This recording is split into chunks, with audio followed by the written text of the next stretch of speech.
I'm so high right now, y'all. I'm about to go to sleep on y'all ass.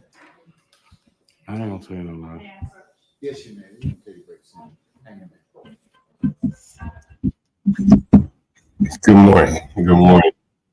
Good morning.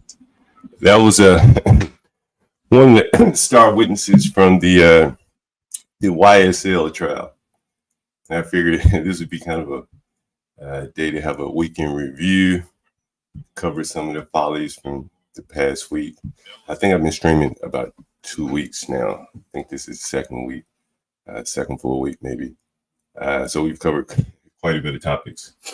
But I guess I should start off with the YSL before I get into the actual topic. Sometimes I promise you, I'll make up a bunch of topics that I want to cover, and then I'll read something, or something will happen in my personal life, in my business, and I say, damn, I gotta cover that because that's more entertaining or probably more valuable to the people looking to get into the real estate business than maybe an article that I was, or a topic that I was considering covering. So yesterday, let me start off with what happened yesterday. You know, I've been talking about the Georgetown student.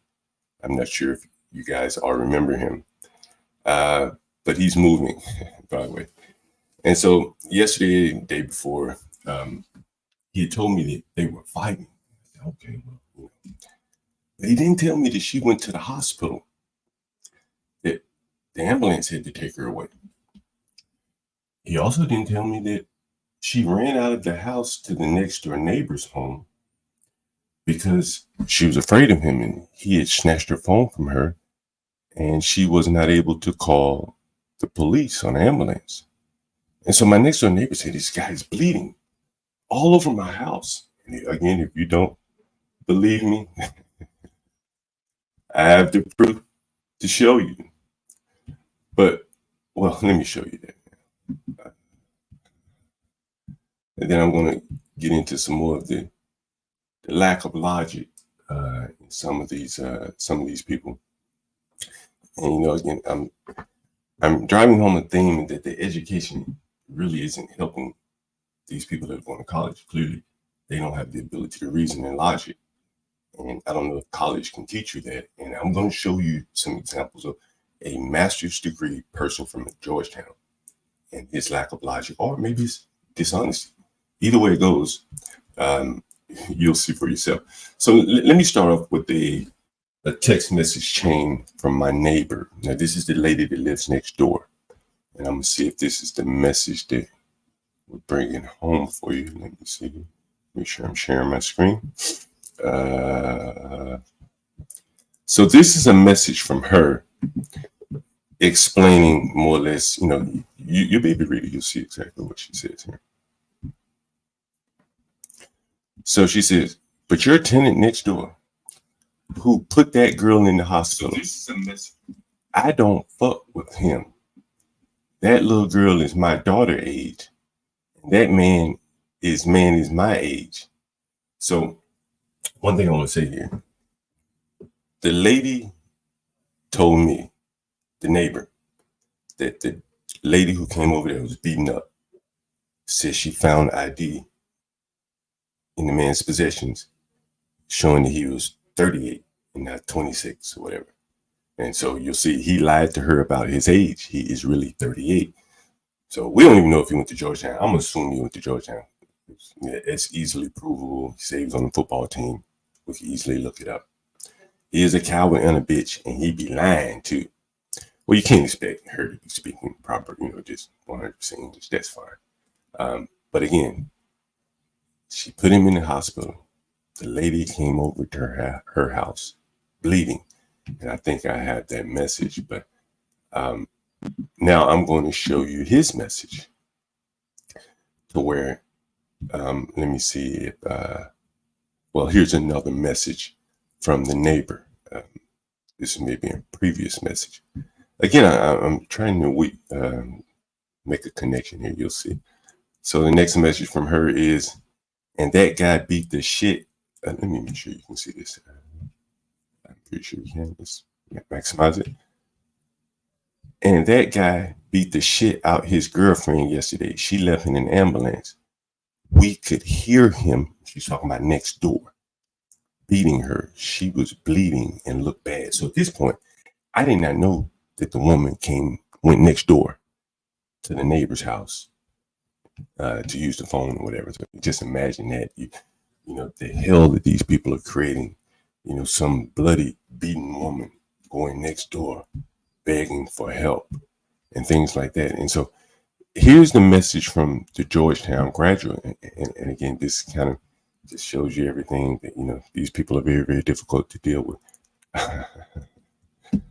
And so let me see if I can share you this. So I asked the guy, once I found out that she went to the hospital from the neighbor next door, I asked him, I said, damn, you sent that girl to the hospital?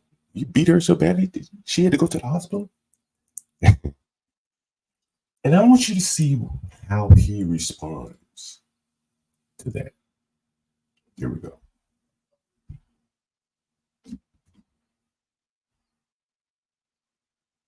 So here I am. I'm saying, you never told me you sent that girl to the hospital. He responds, I didn't. She went on her own. Sorry. She went on her own.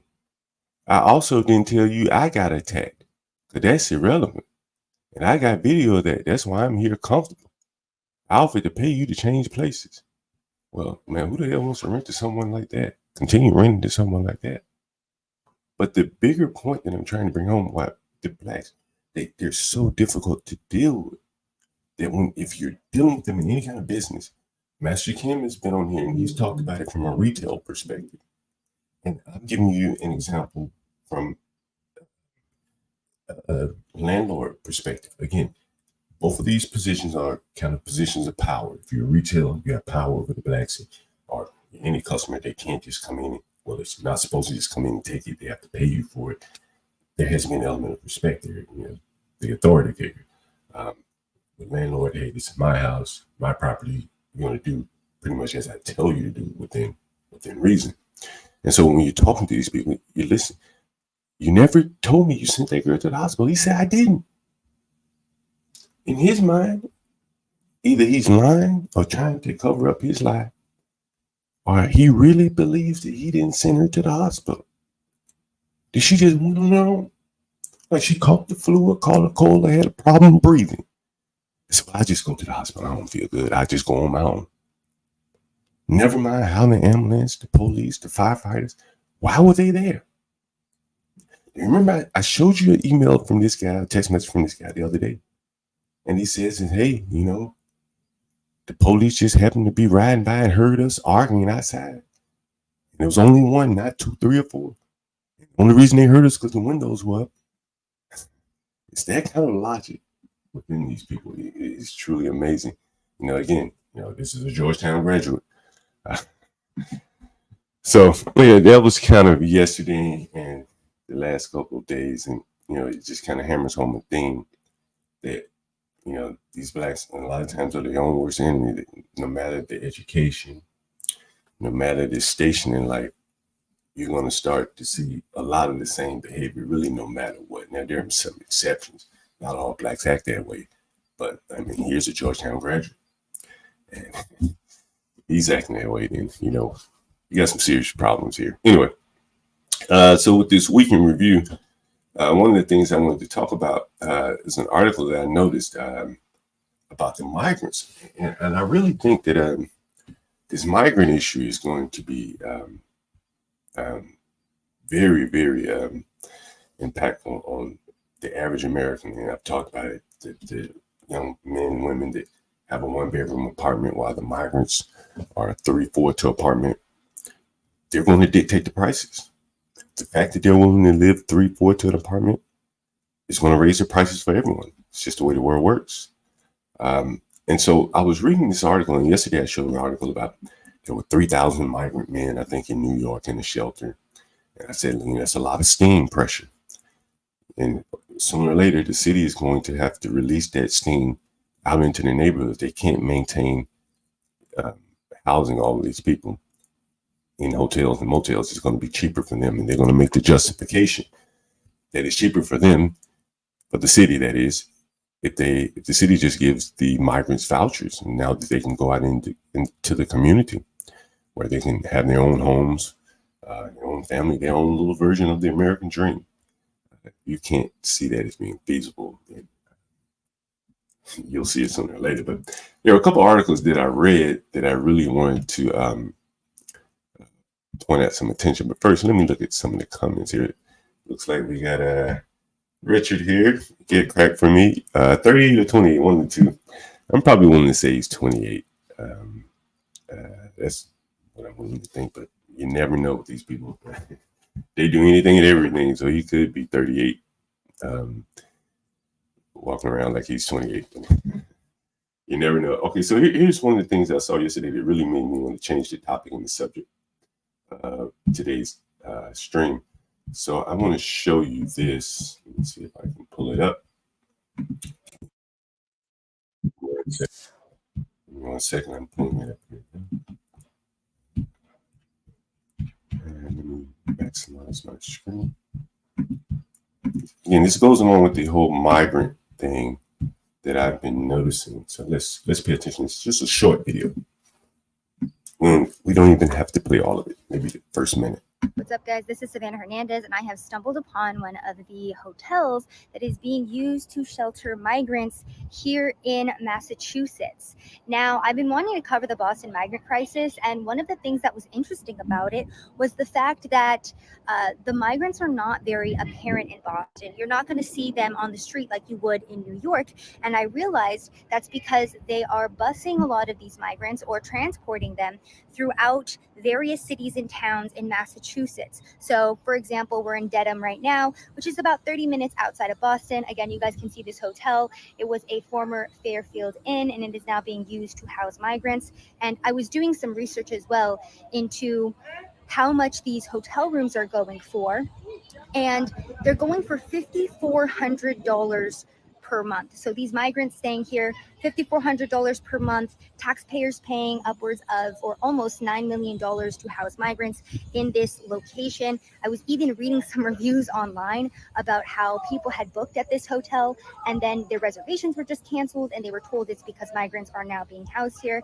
And as you guys can see, there is quite a few of them out here kind of just hanging out. A couple of them have cars.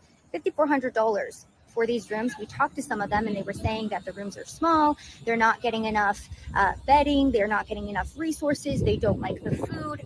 So this is one example of what's happening.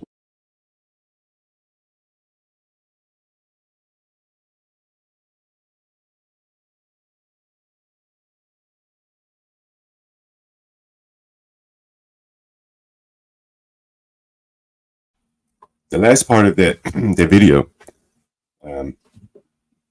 explained it all.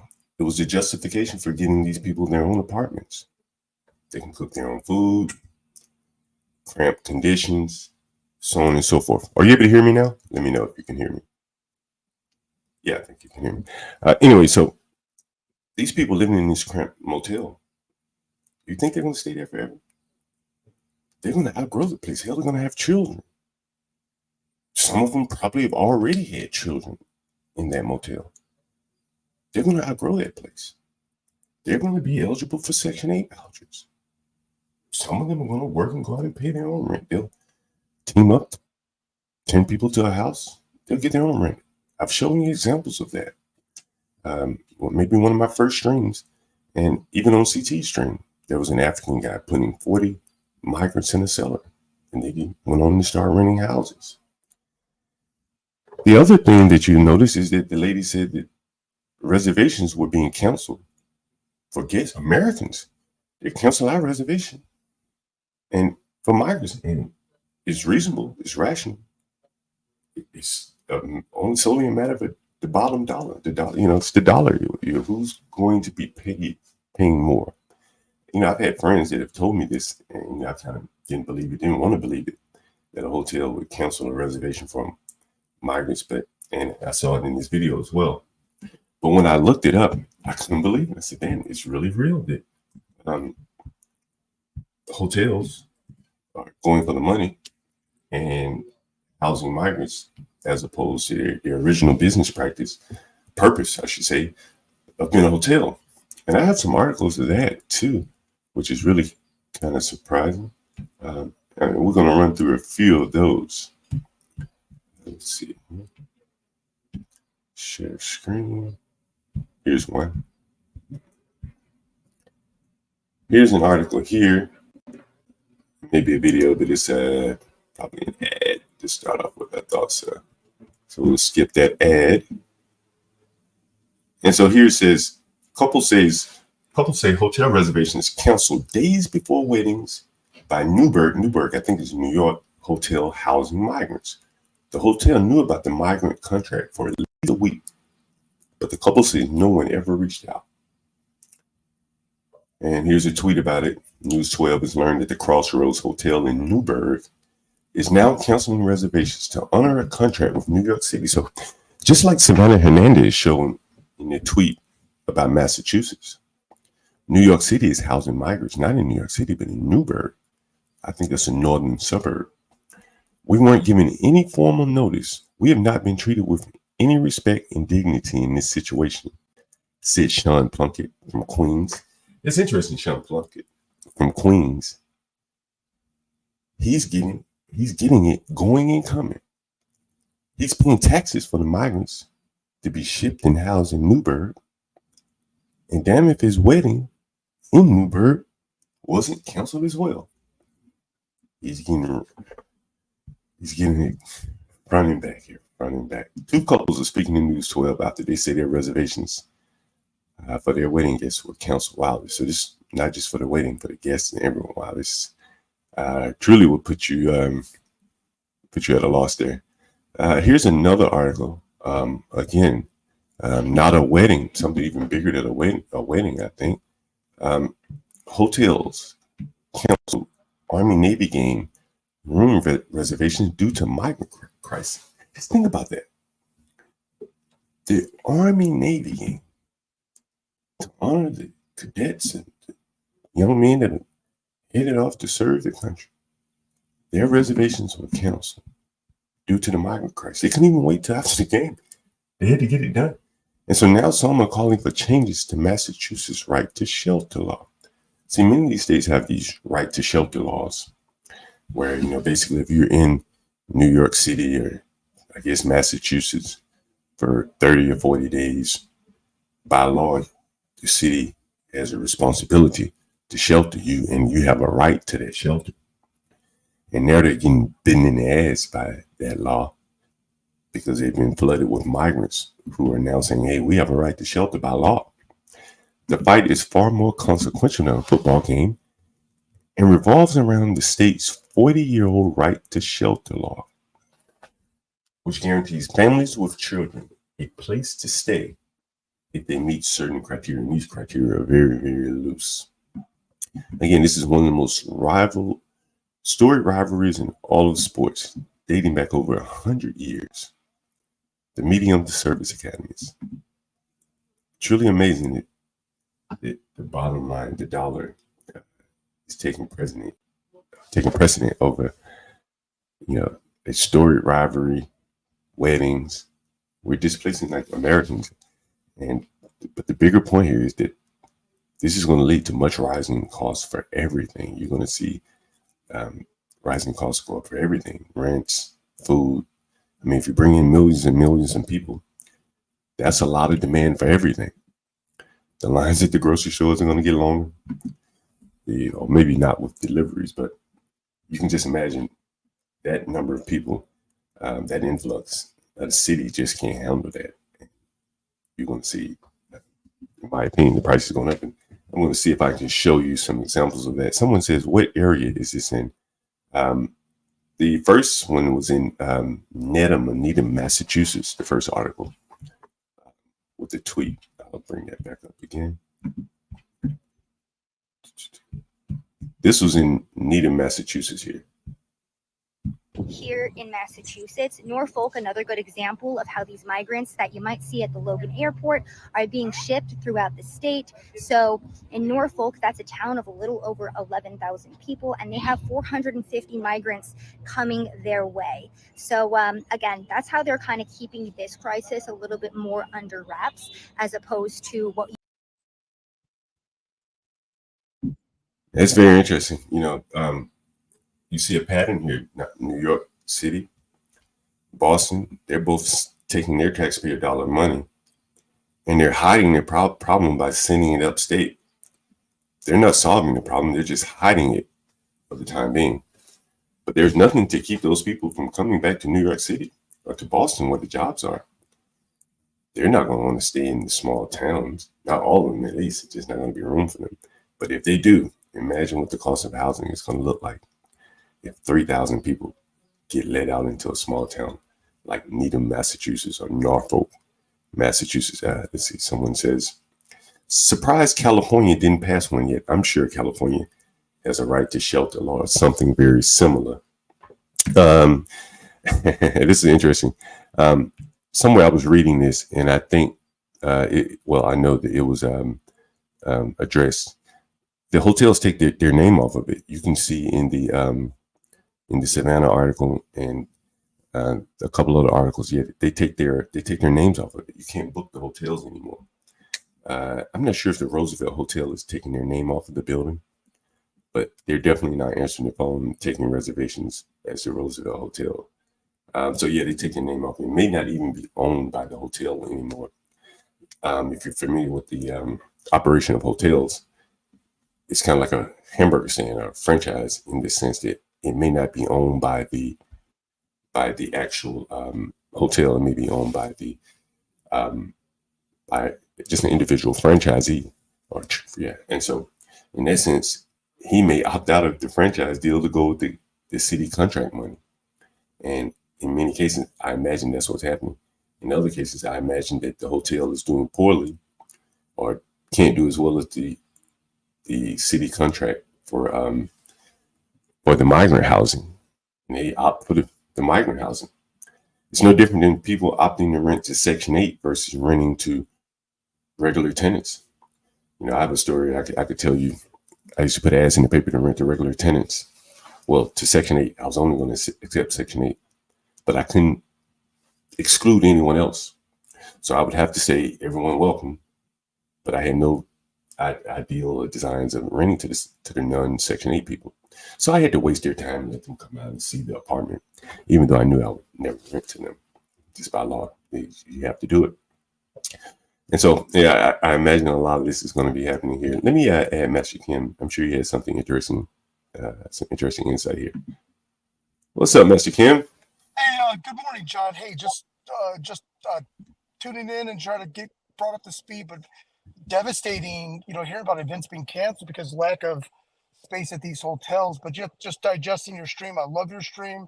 A lot to learn. I mean, I'm just, nothing to share right now, but thank you for bringing me up.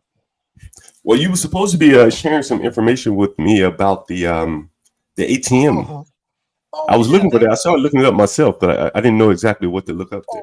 What I was going to communicate, and again, it isn't like a scheme or nothing, and I'm sorry if I may have overplayed it, but what it is, if you go into some of the hood stores, right, you'll see two ATMs side by side, and it's kind of strange, yeah. And if you look close, these ATMs are loaded with $5 denominations of $5 and $10. Okay. So keep in mind the average ATM, $20 is the lowest denomination for the most part. If you find a big Chase Bank or Bank of America, you could probably pick your denomination. But these hood stores are allowing people to get up to $5 and still charging them the full $2.50 fee. So it's taking advantage of all, but they're making bank on this like hand over fist. And as a result of having the smaller denominations, they have to have, big a second ATM. But these guys are just making money off of, because you got to figure if you only got $15 in your checking account, you can't get cash. You can't get cash. You can't get 20. You can't get 20. For the most part, right? But you go to a little hood store with their ATM, and of course it's charging them like $1.8250. But if the person is jonesing that bad to get that $10 out, then they for whatever reason, it's just they're doing it, and that's all I wanted to share.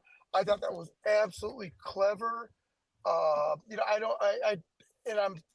indifferent if it's taking advantage of the people or not. It's a tough call, I mean, it kind of is, but on the same token, where else are they going to be able to get their last $10 out of their bank account? I thought it was smart. Master Kim, I go in these ghetto stores all the time, and I do hear the people, well, they'll say, I only got $9 on my card or something like that.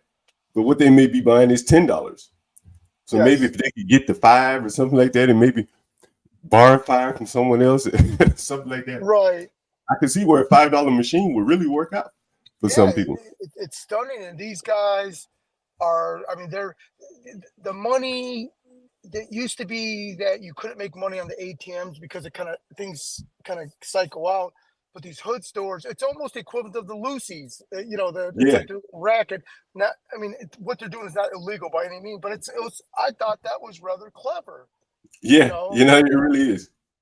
Listen, I see an article saying they're churning out $1 bills in some places. It's amazing. Well, there you go. $1 bills.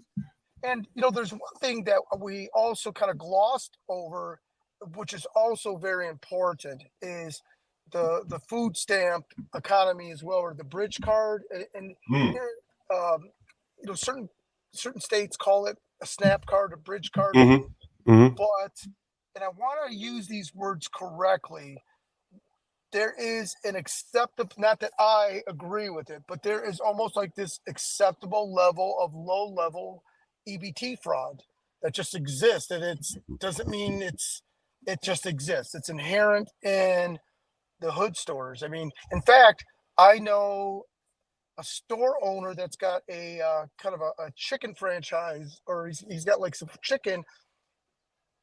He will meet. Oh, okay, I got it. There's these big stores called Restaurant Depot. Have you heard? They're almost like the Sam's Clubs or Costco's of the Yeah, I've heard of them. Yeah. Have you ever heard of them? Okay. Yeah. There are people hanging out front there, right? No way. I know where you're going. Okay, exactly. Because then restaurant owners, if they can buy half price on salmon or chicken breasts, and the person goes in there, uses their little SNAP card. I mean, I thought that was a smart hustle. Because it's not like they're giving away 10 cents on the dollar. They might be getting 60 cents on the dollar. And to a restaurant owner, it's like, right now, here, let's do this, right? Because then they're able to buy all the variations of shrimp and stuff like that at just a tremendous cost. But anyways, the point I'm trying to mention, it's and again, it's a racket, and it's very interesting. But the only type of people I think get down and dirty like that would be us minorities, meaning, I mean, in fact, it happened in my family business. I mean, which isn't around no more, by the way. So that's why I think I can speak freely on it. Yeah. I know that we would get the hookup, not every time, because every time this person wouldn't be there, but if they were there, we can do this, they're helping us and we're helping them at the time. And this is like before COVID or during COVID, but it was just kind of a strange,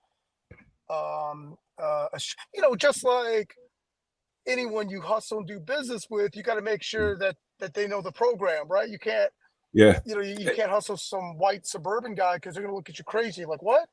You're going to buy the chicken and what? Who? Yeah, there's still an element of respect and honor amongst them, probably because they remember the way things used to be when there used to be shame about food stamps. I'm going to give you some background into the food stamp market from my perspective, because again, back in the day when I was a child, food stamps were about, let me see what that calculation is. Give me 1 second. I'm going to do the actual calculation so people don't want to fact check me. Let's see. So back in the day, food stamps used to sell for about 60 cents on the dollar, about 62 cents on the dollar. So if you bought $100 in food stamps, it would be about $62. That makes sense, Master Kim? Yeah. Yes. But most people used to get like $65, I think. So they would sell that $65 book or $60 book for $40. So basically, that's about 60 cents on the dollar. Yes. Well, that was when there was paper. Right. Remember the old food coupons, yep, right? The green, the brown, the purple. Master Kim, you're an honorary bro. Hood bro. Yeah. I bet not many people alive, young people alive, even know what colors the food stamps are. Oh Yep, absolutely. Well, here's what's interesting now, Master Kim. The food stamps, as I said, when they were paper, they were 60 cents on the dollar. Hmm. Now that the food stamps are digital, they're 40 cents on the, or they're 50 cents on the dollar. So Amazing. they went from 62 cents on the dollar to basically 50 cents on the dollar, which means that they lost, and the people who were buying them gained quite a bit. That's what, 12% or something like that. And the other bigger thing is it's very difficult to sell digitized food stamps as opposed to paper food stamps, because Yes. there's an element of trust there. If I pay you for the card, you could cut the card off before I order my food. Right. And I've already paid you, and you've run off and ordered a new card. They couldn't do that with the paper. And so that is what I think has led to the discount in the street value of the food stamps. It's the digitization of the food stamps. Interesting. So, I would have never thought of that. That's very, yes, very you know, it's interesting, Mr. Kim. A lot of people come to me, and even some of my guests, and I think I've talked about this before. If I haven't, I will now. With the new gig economy, Uber, all this stuff, a lot of people don't have jobs anymore. They work gigs, which makes them eligible for food stamps. Did you know that, Michigan? No, I was unaware of that. Is it because their gross income is so low, so they fit that threshold? I mean, I don't know how exactly what the reason is. You know, if you work a gig, you could just not work for 2 weeks, and now you qualify for food stamps. Mhm. And then I imagine that they're probably 1099 type employees since they're Right. gig workers. So that's not like a W-2 where you're showing income. So many of them qualify for food stamps, which means that they're working and qualifying for food stamps, which means that they have an excess of money for food, which means that they end up selling the food stamps, but they don't have a market to sell them. They don't want to stand in front of the grocery store and walking Yes. around the grocery store selling food, you know, with someone while they're shopping. So someone like me becomes a very stable middleman for them to trade off rent, as an example, wink, wink, for, you know, their food stamps. So as an example, someone could come to me in theory. I'm not saying this happens, but if I charge them $100 a night and they gave me $200 food stamps for a one night $100, the one night didn't cost me $100. It doesn't Correct. cost me. It may cost me $5 or $10. The towel, the sheets, flushing the toilet, those type of things. Right. But now I got $200 in food stamps for one night stay. John, do you mind if I interject a hotel little I bit should have of the put that. hotel? Hold on, Miss I probably should have put that on members only. But go right. Okay, Go right ahead. so again, as I talk about the Patels, you know, hard working, just great group of people and all that good stuff. I don't want to, but one of my business partners was a Patel, and he told me that because the Patels dominate the hospitality industry, the hotel industry, that any Mm-hmm. Patel or Asian Indian, you know, Mm-hmm. when I say Patel, they could be Mm-hmm. Bangladesh, it could be anyone. Yeah. They can go into any hotel that's owned by the Patels, and maybe after a certain time, they can go in and barter for a hotel room for 50 Yeah. bucks. Yeah. I For believe 50 that. I bucks. believe that. Yeah. I can believe that. Because they know Indian upon Indian that, well, that's 50 bucks lost. And plus, these Patels are not going to wreck the room. They just want to be able to chill for the night. They're driving from Cincinnati to Florida or whatever. And Yeah. there's a trust network there, but that's an ongoing thing. Very interesting. And another thing about the Patels, they will purposely hire all Americans to work the front, and they'll kind of conceal themselves in the back rooms because they want to appear to be very, very corporate, like a corporate Marriott or Holiday or you know Oh, whatever. really? Appear, I want you to think that that's a corporate ran one, not a franchise. Oh, you're breaking up a little bit, Master Kim there. Oh, you're breaking up, but I think I get. Go ahead, Master Kim. Yep. Oh, you're breaking up, I'm Master sorry Kim. about that. No, go ahead. Try it so- again. Can you hear me now? Yep, I can hear you loud and clear. Yeah. I'm sorry. that. Oh, And so you're maybe for breaking the up next again. 5 minutes, it's going to be like this.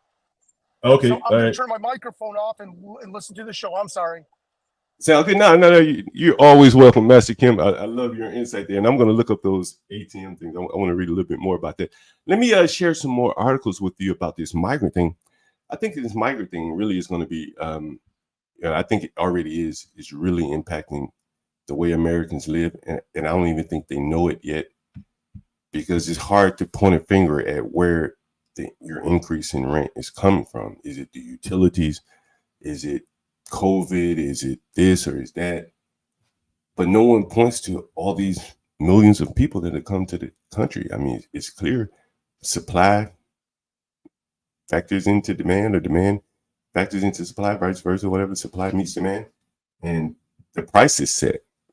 And if you somehow find a way to increase your population dramatically, and those people are going to settle in the cities, then it only makes sense that the cities, the rents will increase. And you think about COVID, we heard about COVID, everything, prices went down, but now things are higher than ever.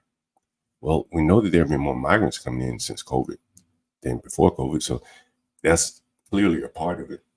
I've spoken on that. I think another big part of it is the loss of trust.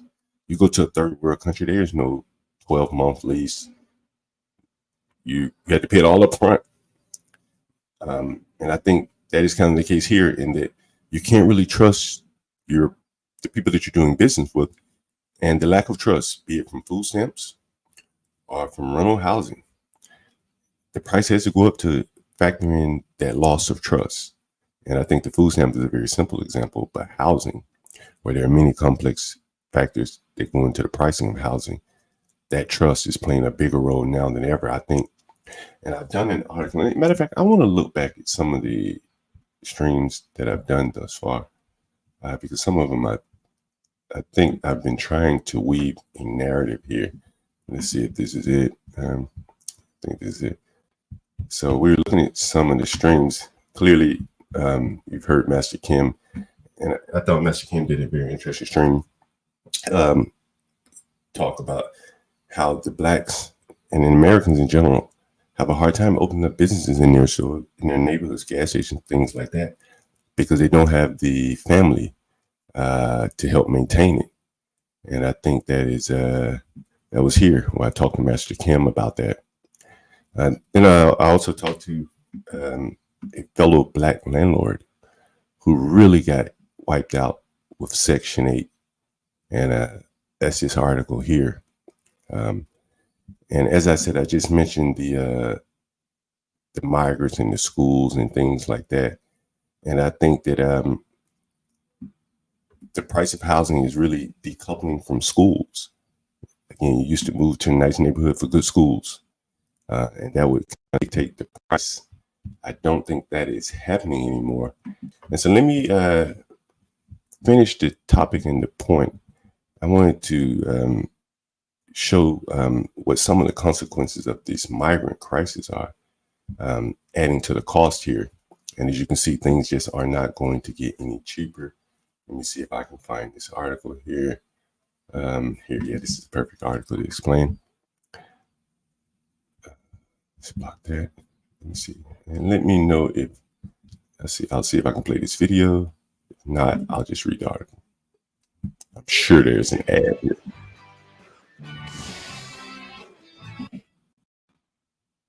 So while the ad is playing, this article is about property taxes just skyrocketing. This is just one article. This is Cincinnati, Ohio. Catherine has some exposure there. Let's see but if you were to Google all around the country, Chicago, New York, wherever, you're going to see that this is like a trend or a thing that cities are dealing with. Here we are here.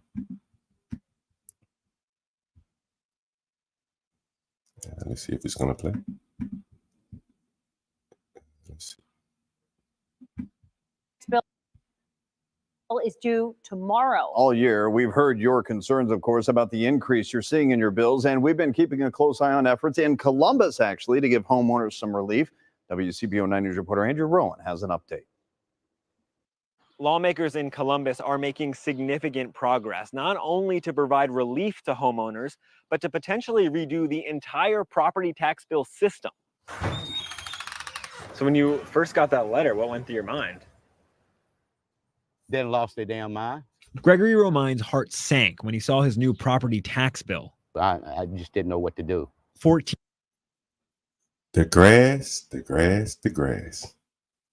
Boy, they need to cut that grass and paint those steps, I tell you. $800 a year became $4,200. I couldn't afford $4,000. The 62-year-old got a lifeline last month. He qualified for county financial relief. It put us in a dangerous situation where we're gonna be homeless. It's rough. It's hard. A proposed Now you think about this. While they're raising this man's taxes, they're giving the migrants free everything. Free housing, as they're doing in Massachusetts, $5,000 a month. It's really amazing.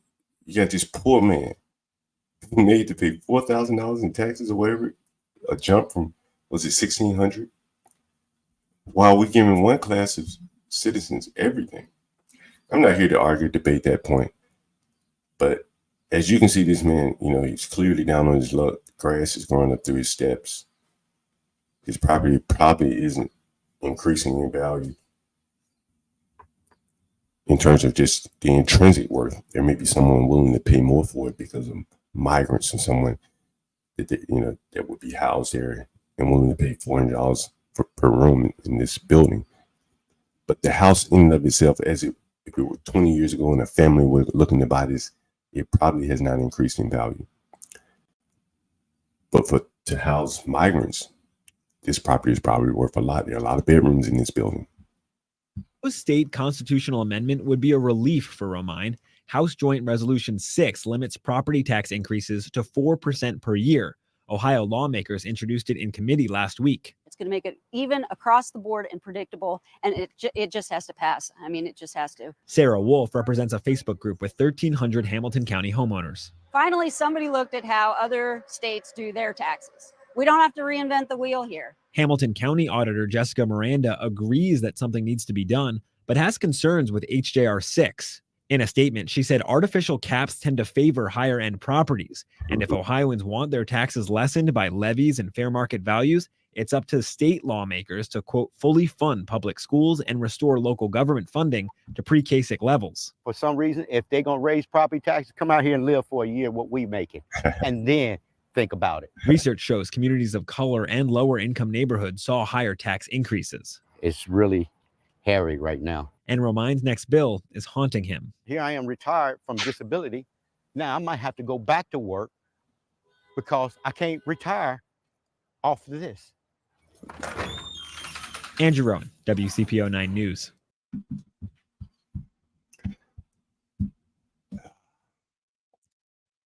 He needs to go renting rooms. He needs to start renting rooms.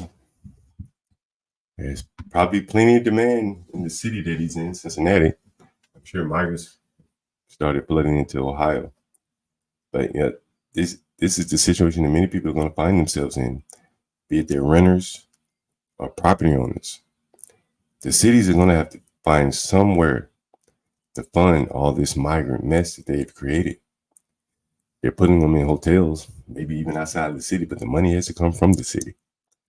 And as you've seen with Newburgh and Needham, Massachusetts, the cities will offload those people, but they can't offload the responsibility of paying for them.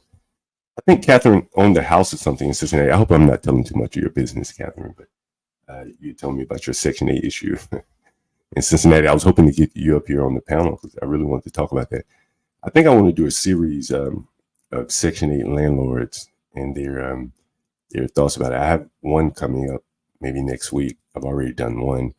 And I think I have another one coming up. So I have at least 2 landlords with Section 8 experience. And you're going to hear, at least I know, 2 harried experiences. I can't speak for the other person.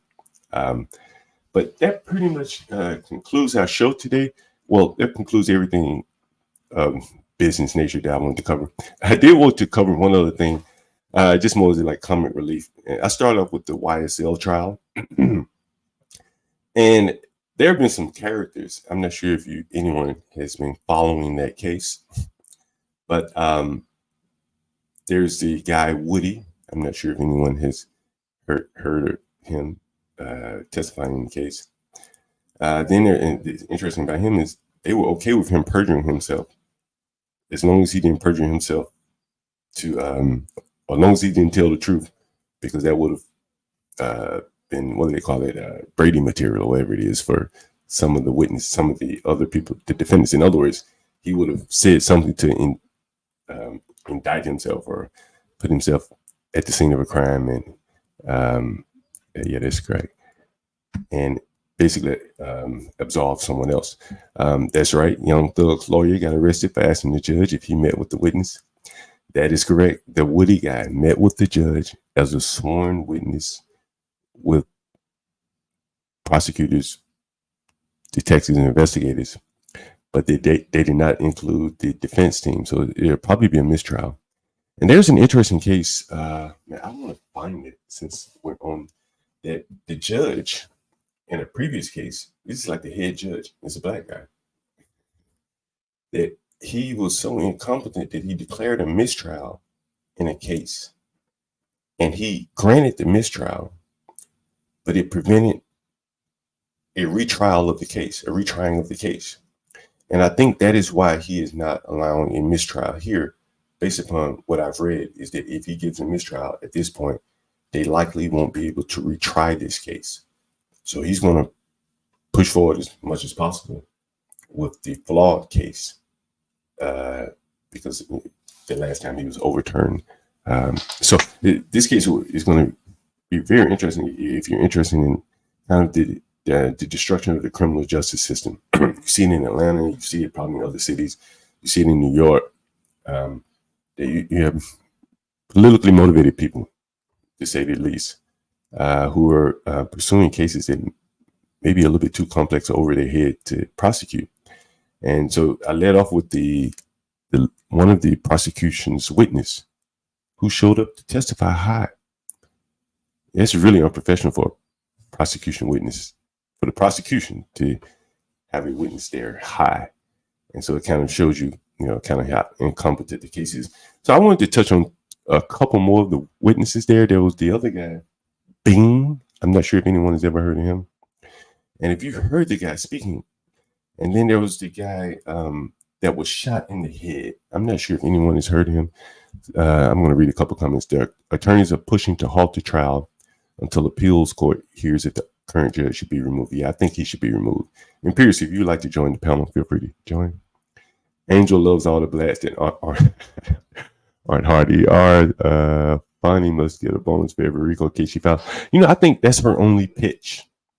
We talked about baseball on CT's channel one day, and some people only have a fastball, and that may be her.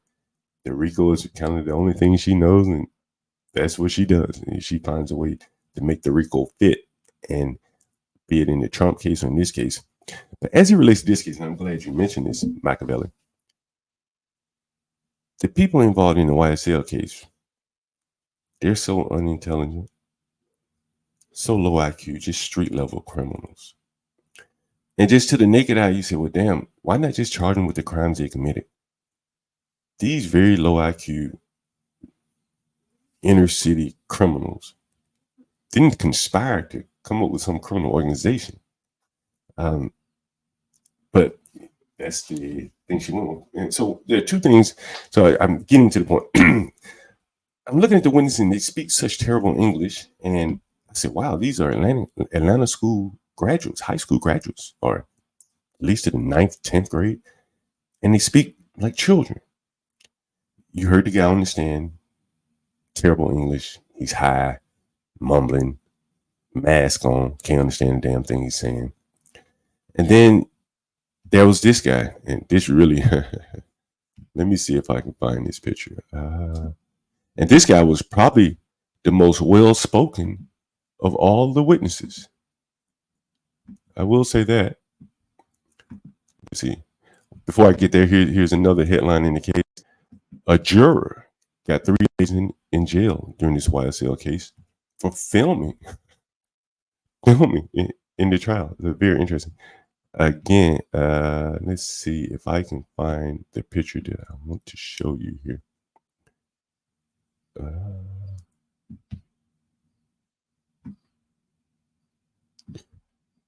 I know I have this picture. I have to have it somewhere. It must be in my email here. But it was the guy Dexter Montgomery. I'm not sure if you have seen this person. Oh, I have it here. All right. So this was one of the probably the more composed witnesses in the trial. Prosecution witnesses, non-police, non-investigator, things like that, technical people. So of the street witnesses, this was the best witness thus far in terms of being able to speak halfway proper. And I'm going to tell you what happened with him on the stand. You see, he's missing half of his head. Can you see that? You see that? He's missing half of his head. Can anyone see that? Put a 1 in the chat if you can see this guy's missing half his head. Yep, we can see it. Half of this guy's head is gone. And so he testified in this on stand that I think he was an innocent witness, innocent bystander, and he was shot in the head. Guess where, Master Kim? Guess where he was shot in the head in Atlanta? Oh, nice. He was shot in the head at a gas station in Atlanta. Go ahead. John, do you mind if I add a comment real quick? And just for the record, I'm not trying to be negative at all, but to a lot of viewers, and I'm going to speak to maybe a lot of people that just don't follow this rap drama. This is like trying to show someone how to trade Forex or options. I mean, they're going to just not be interested, nor would they understand. So it's pretty confusing hearing all this whole YSL. Is that what it's called? Yeah. I need to go back and just Google it and try to be brought up to date on this whole big thing. And I know it's in the news and everything, by the way. Well, I don't think you should go back and Google it because I don't think the trial is very interesting from the standpoint of law or anything like that. I think what interests me is the people that were testifying, the young men in the YSL. I would say many of them probably are illiterate. We spent billions of dollars educating these men. Some of them have gone off to make millions, but they're illiterate. If you look at the black men on that stand testifying, they can't work anywhere, Master Kim. Anywhere. This guy here, and he shit himself on the stand, full disclosure, or pissed himself. He was the most articulate person that has testified of the young black men thus far. And he's missing half of his brain. Which brings me to a story from years ago, Master Kim. Because again, this was an innocent guy. He was at a gas station. And interestingly enough, a lot of the crime in Atlanta being testified to in the YSL trial happens at the gas station. Daniel Nixon said he pissed himself. Yeah, he pissed himself on the stand. They had to remove him from the court, clean up the witness chair, and then bring him back. I mean, he's missing half of his head. He probably doesn't have full control of his bowel situation. And so, but again, this was probably the most intelligent guy, relatively speaking. And so it reminds me of a story, Master Kim. Man, I have so many stories, so many years. And a picture like this just brings it back to me. Years ago, I had a tenant, and he went to Howard. And so this is maybe 15 years ago. And his dad was a Navy SEAL. And I guess his dad had gotten him hooked up where he was going to be some kind of diplomat training or something. I'm not very sure what you have to do for diplomat training. But he had graduated from Howard. His dad was a Navy SEAL. And he was getting ready to go back to San Diego, where he was from. And he was walking down the street on one of those lettered streets in D.C., right near Howard University. And two black guys tried to rob him for his MacBook. And he had been trained MMA or whatever, how to fight. So he got the best of one of them while he was fighting. But then the other one, I guess, hit him from the back. And that was all she wrote. He doesn't remember anything else from there. And I never saw him after that because I think I was living in New York at the time and I just heard about it. I didn't get a chance to come down. he came home. I remember him telling me he came home after the fight, and he woke up in the hospital. So I guess his girlfriend or something said, "Hey, you know, he was throwing up or whatever." And so years later, I went to Vegas, and it was my first time seeing him since he had moved out. He had moved to Vegas, whatever, because he couldn't be a diplomat anymore. And when I saw him, Master Kim, he was missing half of his head, just like this guy. This was a young man with a future, promise. He had just graduated from Howard. He was waiting to go off to diplomat school or wherever the hell it was, and I think you have to do some physical training. And two black men damn near killed him. And they beat his head in where they had to remove part of his skull. And so his head looked like this. And I remember being in the hotel with him. I was in Vegas. And he came up to my hotel. I said, "Man, roll up a joint, man. You know, it's good to see you." And I looked at his head. I tried not to, you know, pay attention to it. And he said, "Man, you know, I can't roll anymore. I don't have the fine motor skills in my hand." And I said, "Damn. You know, one ass whooping changed his trajectory of this man's entire life over a MacBook." And so when I saw this guy's picture, it kind of came back to me like, man, these blacks are really destroying a lot of people, bro. You know, just going about living their life. Anyway, I won't hang up on that for too long. It was an interesting story. I didn't even intend to tell that story. Just refreshed me when I saw that guy's head. But if anyone has any stories, he might have to wear a helmet while I said, I don't think he has to wear a helmet, but I think he can't. Well, this guy and the other guy, clearly, I don't think they can engage in activities where they can be harmed anymore. They're very vulnerable. If you would have hit them in the head, you'd kill them. So living in the ghetto, they're very vulnerable. They're very, very vulnerable to someone attacking them. I knew a guy that got in a fight outside of a club and hit the curb with his head. He was in it. Yep, that same situation. Yeah, I think it's the brain swelling. By the way, please hit the like button.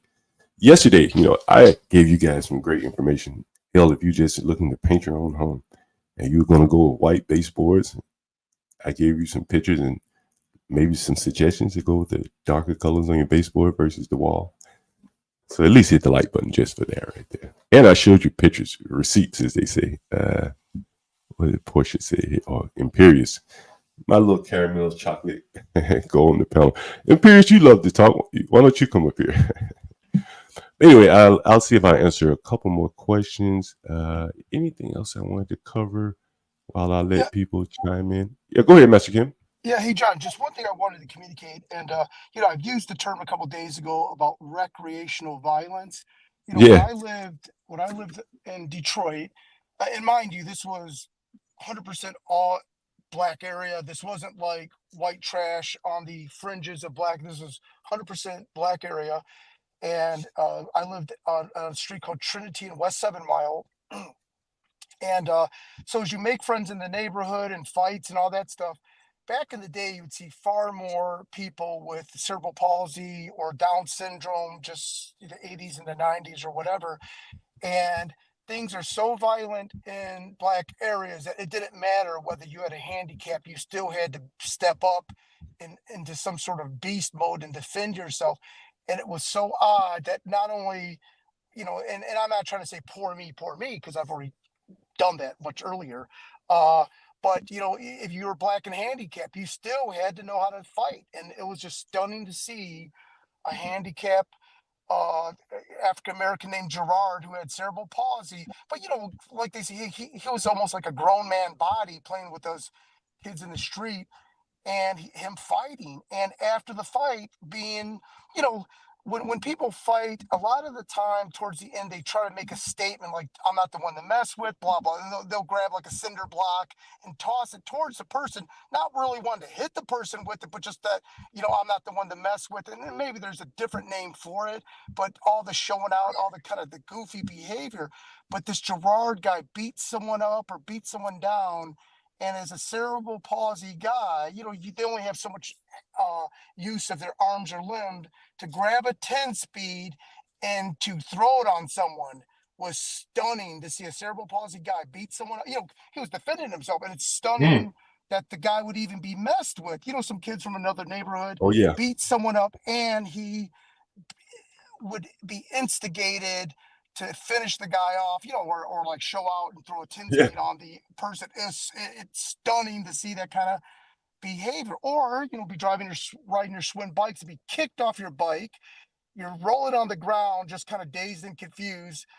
The kids jump you for your bike, and then they, you know, rather that wasn't enough. They had to stand there and kind of like, you know, want to fight you for. So anyway, the point I'm trying to mention is just that the level of you know, kind of recreational violence, you know, is just part of the hood, and it has nothing to do with being robbed or whatnot. It's almost like Clockwork Orange in reverse.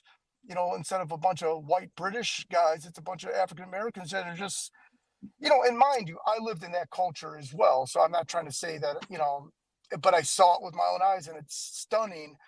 And the reason I mentioned this is that I don't think it was racism. I just think if you live in that area, that's just what happens to you. Now, you know, like I use the proverbial, my mother won a lottery ticket and we moved to all white community my freshman year, which is, I use that as just an analogy. There wasn't a lottery ticket. It was, she was smart enough to move to all white area. And it was like, we won the lottery. It was like the Wizard of Oz. It was this stunning situation. And I'll go on mute. Sorry about that. Oh, Mr. Kib, I want you to come back for the for this video. In Imperious, I'm gonna let this thing just roll, and you guys just feel free to chime in once it's over. Just go wherever you go. Let me know if you can hear this. Oops. Give me 1 second. To you? This is my mother. Okay. This This is who is this to you? This is my mother and my sister. Why you say you is your mother and sister?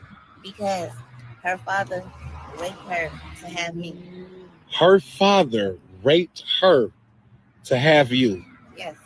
So that's why in the interview you kept saying, "This is my sister and my mother." Yes. Is that true? We got resources for y'all, ladies. So if y'all want to take them, we gave y'all hygiene products. We left money in the bag for you, and we're still gonna pay y'all for the interview.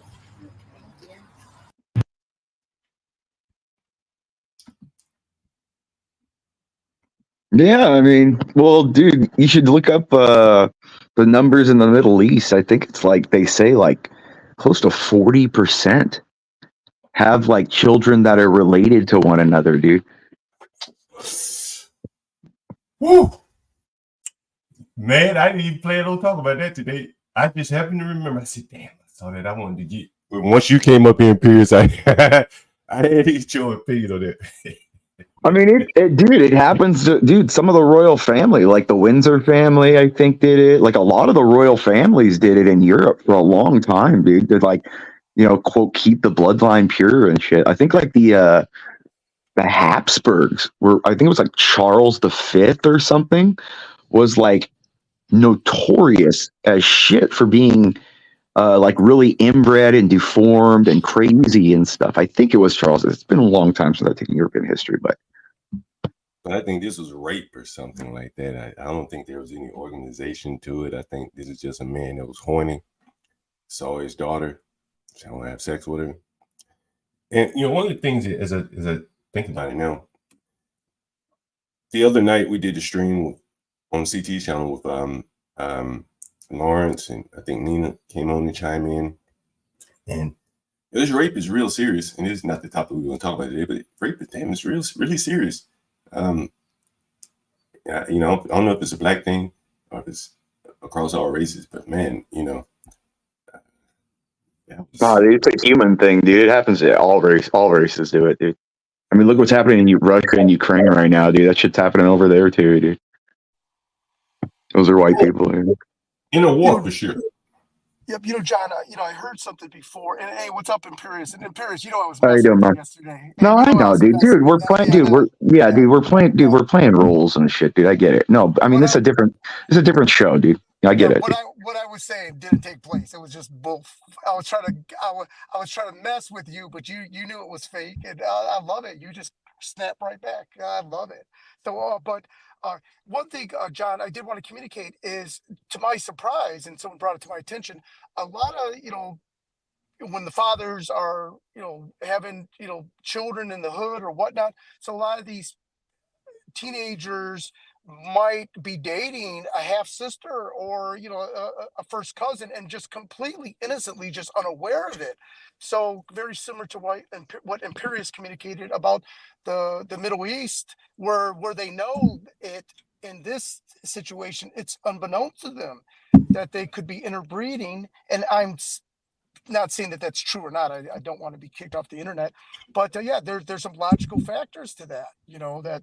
Yeah. No, dude, you're right, dude. I'm telling you, John, look Yeah. up, go online, put up your screen, and type in Middle East incest or incestuous children, and I'm telling you, like, it's a very high percentage of like interfamiliar first relation marriages and stuff, dude.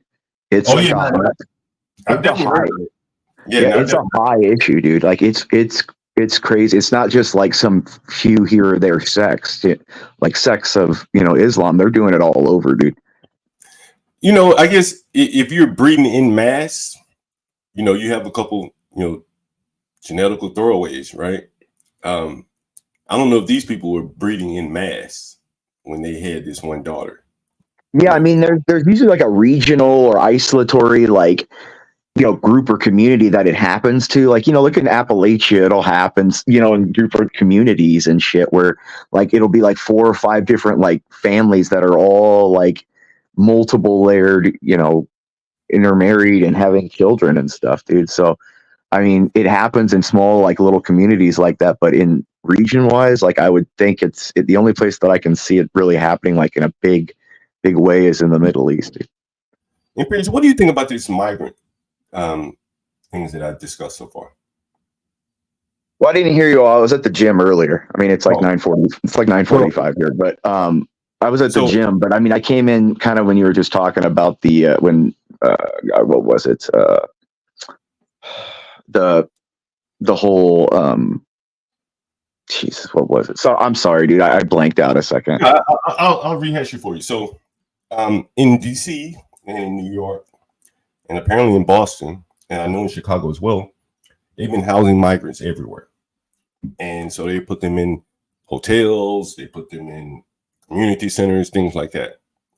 And so a lot of hotels have started taking their names off the building. I guess these are franchise hotels. And they say, hey, it's more lucrative to house migrants instead. So they go out of the hotel business, they go in the migrant business. And so my thoughts is sooner or later, the city can't afford to house these people in hotels, or they'll outgrow the hotels. They'll have children, things like that. And they're going to enter the communities, and that demand for housing, and it's probably already here, is causing the housing prices to go up.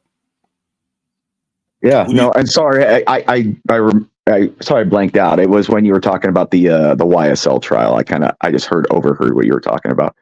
So I blanked out when I was saying, I don't know why, I was just kind of brain for it. So what do you think about this migration thing? Do you think it's having an effect on the housing? Yeah, I mean, of course it is. You're having like artificial inflation of housing value now because Mr. Kim, he sounds like, I think he sounds like he's in business. I mean, it's simple supply and demand. I mean, you're overcompensating with the amount of people for a high demand. And I mean, there's a lot of like certain interest groups that are involved in that, because what it's going to do is it raises like my parents' generation, their wealth and their houses and their property and stuff. You know what I mean? Because what that does is it's increasing their property demand, especially in like very like wealthy areas. That's going to increase those properties, like, Southern California, where I grew up, like everywhere there. I mean, even in crap holes, you could live in like, God, trying to remember when I lived there. God, it's been 10 years. Like Huntington Park, or like, God, where would another, like Riverside or some, you're even getting like 2-3 bedroom houses there are $600,000-$700,000 houses, from what I'm hearing. I saw a video on Twitter yesterday. It was in Palo Alto. Are you familiar? I think there's Northern. Oh, that's NorCal though. That's like real nice. Palo Alto is a nice area, dude. Bro, this real is nice. like a basic house, though, like a ranch style house. And you're getting over $1 million for sure there. Yeah, it probably needed, it wouldn't need gutting for me. I would live there as it was, maybe take up the carpet. But it was $2 million. 3 bedrooms. Yeah. Yeah. Not even a big house, man, not even a mansion by any means. It's not even a really big house. And it was $2 million. I said, damn. Have you ever heard of Victor David Hanson? You ever heard of him? Yes, yeah. He's a real smart guy. I have a couple of his books. He's He's like awesome. one of the best World War II historians out there.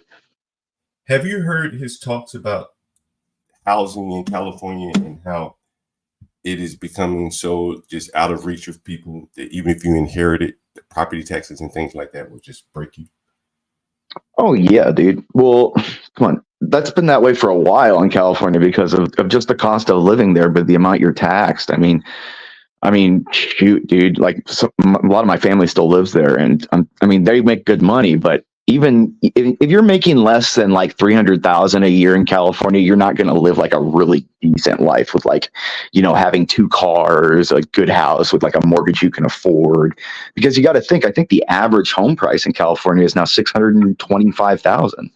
And unless you want to pay an astronomical high price on like mortgage insurance every month, you're going to want to put like 20% down. And, I mean, who has 120,000 cash? I mean, I'm not, That's a lot of money. For normal people, that's out of reach. I mean, you can't do it. I mean, I was smart. I took my FHA loan in the beginning and invested in like rental properties. You know what I mean? And then, you spread through that. That's like the smart way. What you do, you take your FHA, you put your 3% down, you live there for a year in like a 4-bedroom and just keep replicating. And Pierce, you don't live, you live in Florida now, right? Is that where you say you live, Florida? Yeah. So you probably see a different flavor of migration down there. Is that right? I mean, it's all kind of the general same now, dude. They're putting everyone from everywhere there. I mean, Actually, for everywhere. I mean, where I'm at necessarily, no, there's not really any difference. I haven't noticed any difference really.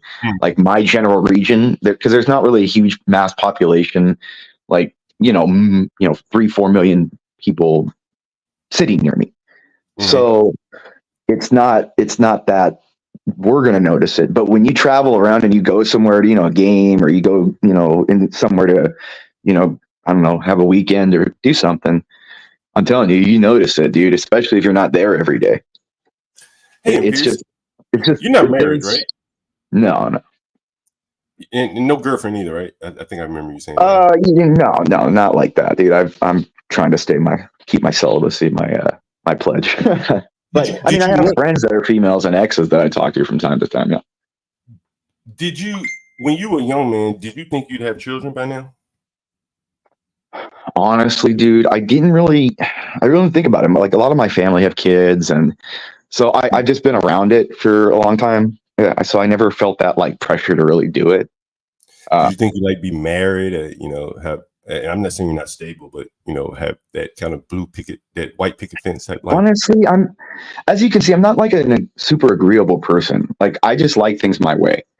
Yeah. And I don't, and I may present a certain way, but I try not to be like a tyrant when I'm with somebody.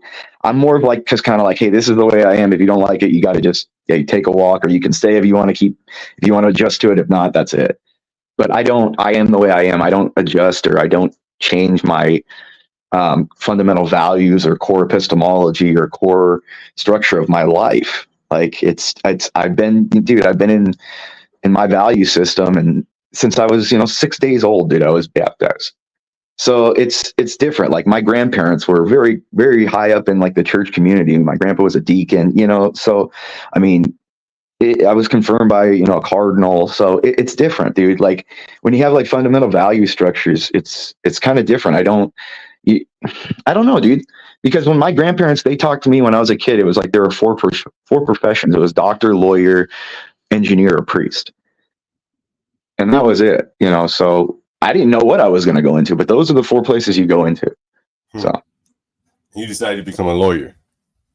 Yeah, I mean, I went into the legal direction. I mean, I have family that went into the medical, and some are engineers. Like I have a cousin who works as like a nuclear engineer for the Navy. So I mean, he's fucking genius, dude.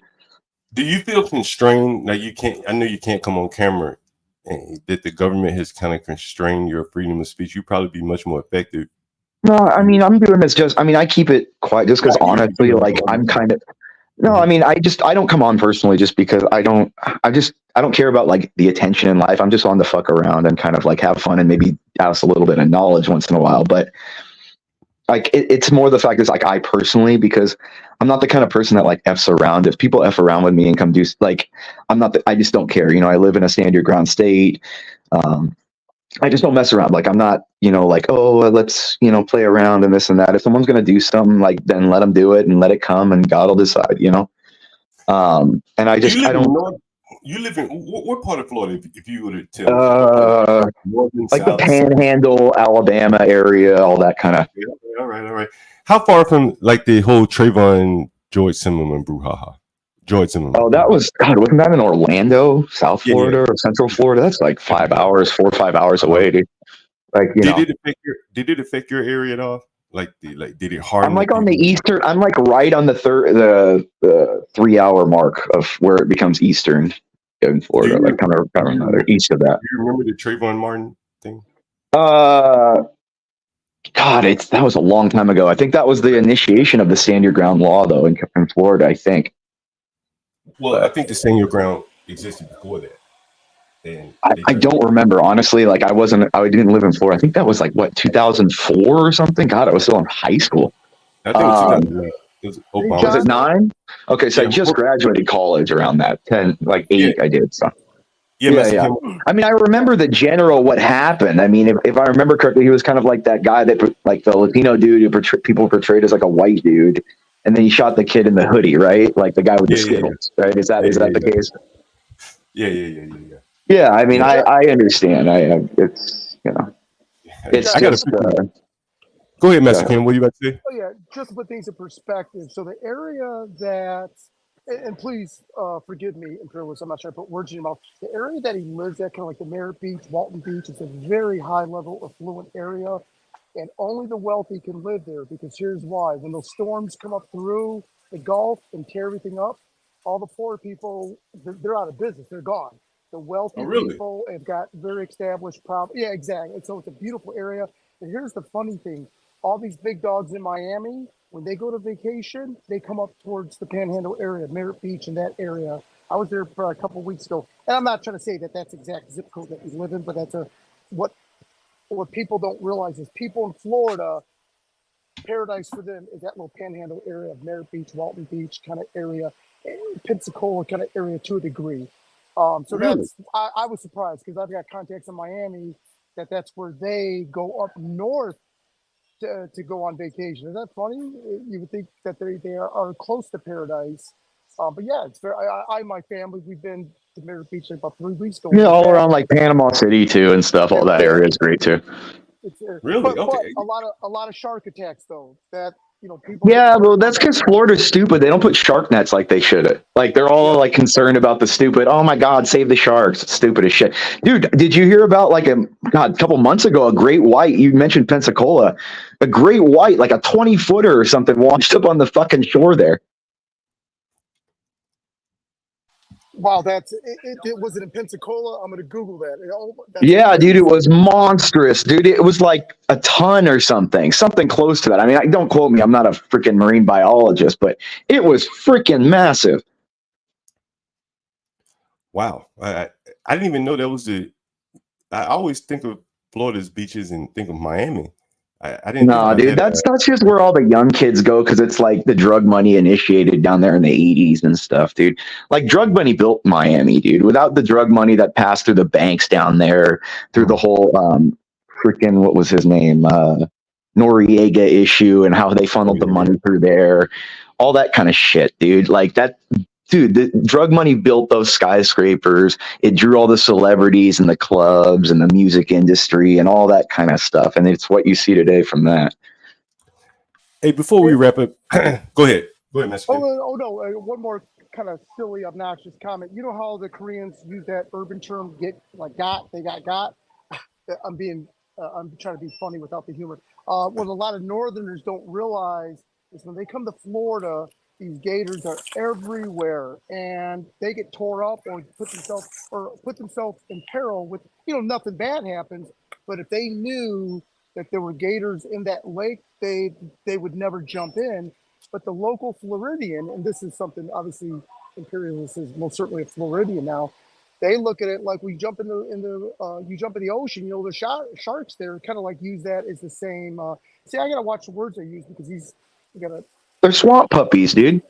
Yeah, exactly. It's funny how lax the tradition. I mean, I'm originally from the Michigan market. Even coming to Georgia, I'm stunned at how lax they are. I mean, they'll jet ski and everything in these lakes when you can actually see alligators on the top of the water. They might be 150 yards away, but that's absolutely stunning. Absolutely stunning. But John, I did want to kind of close out with the opinion on what you were talking about the immigration and the real issue is that, see, the big underlying discussion CT hasn't had, and I'm interested to see if he brings this up, is that this immigration issue doesn't affect white people. Like, no white neighborhoods are going to have these issues. This is going to be. I remember when I grew up in Southern California, like, 25 years ago. There were race riots in some of these schools between Latinos and blacks. And that's who's at war right now. If you look at like some of the Chicago, Baltimore, New York, some of these legislative hearings, it's like black citizens yelling, saying, "Get these Latinos out of here." People aren't mad at white people anymore. And it's what it really is the same thing it's always been, a clash for resources. And you're bringing in a massive group of people that are in the same class as a massive citizenry that's already here. And there's only a certain amount of resources that can sustain a group of people. And so those two, because look, like, as much as everyone says it, like, when you look to success, even Asian people, like, you look up to like the class of white people, because we formed the country, we defined what success is. It's not like it's not us saying we're better. It's just like we kind of defined the culture. You know what I'm saying? Yeah. And like, just like, in Asia, 1,000 years ago, the Han Dynasty defined what success was. They're men. But what I'm saying is, like, it's going to be hard for everyone to just go, okay, we're all going to be like in the top 10, 15% all of a sudden. Like, people in general, and for two reasons. People get very comfortable because even a lower middle class life here is not a horrible life. Like, it's not like, I know people, like, I think Muffin was on the stream like a day ago, and he was saying he makes 50,000. Well, I think the average dude makes like 51, 52. So he doesn't live like a horrible life. Like, he lives like an average life that he can probably sustain himself and live a decent life of where he's at. Like, I know I have friends that live in Tennessee that are in decent areas that make, 60,000 a year. Their wife makes, 50, but they don't live this, horrible, stressful life. They have a really decent life. And when they were single and engaged, they each had their own lives, and, they lived pretty decent lives by themselves at those kind of salaries. Yeah, I think it could definitely be done. I think that sometimes I hate the amount of work I do, man. Like, I hate the amount of work I have to do sometimes. Like, it's not always fun just having tons of responsibility and working. Like, all the time when CT's on the show, when I'm listening in I'm like reading most of the time. I'm sitting there with documents in front of me or a reference material or something. I'm just reading, and I'm on my freaking Bluetooth most of the time. Like, you have to work all the time. CT's chilling at the same time. Well, because my mind just has to be constantly like stimulated like that. Like, I can't, like, I'll be even at home watching a game, but I'll have to have another game on like the other TV. I'll, like, on my weekends for sports games, I have like my 85-inch, then I have like a 70-inch and a 65-inch. And I used to do it with my uncle when I was younger, just watch a ton of like games to do fantasy and stuff like that. But my mind has to be like stimulated like that. I have to constantly be kind of like entertained or stimulated because I get bored very easily. Like, that's why I overtalk and get irritated with people, because I know what they're going to say before they say it. So I just don't want to hear it. Yeah, I know where you're coming from, Imperius. Hey, you mentioned the migrant and detention. Have you ever seen this video here, Imperius?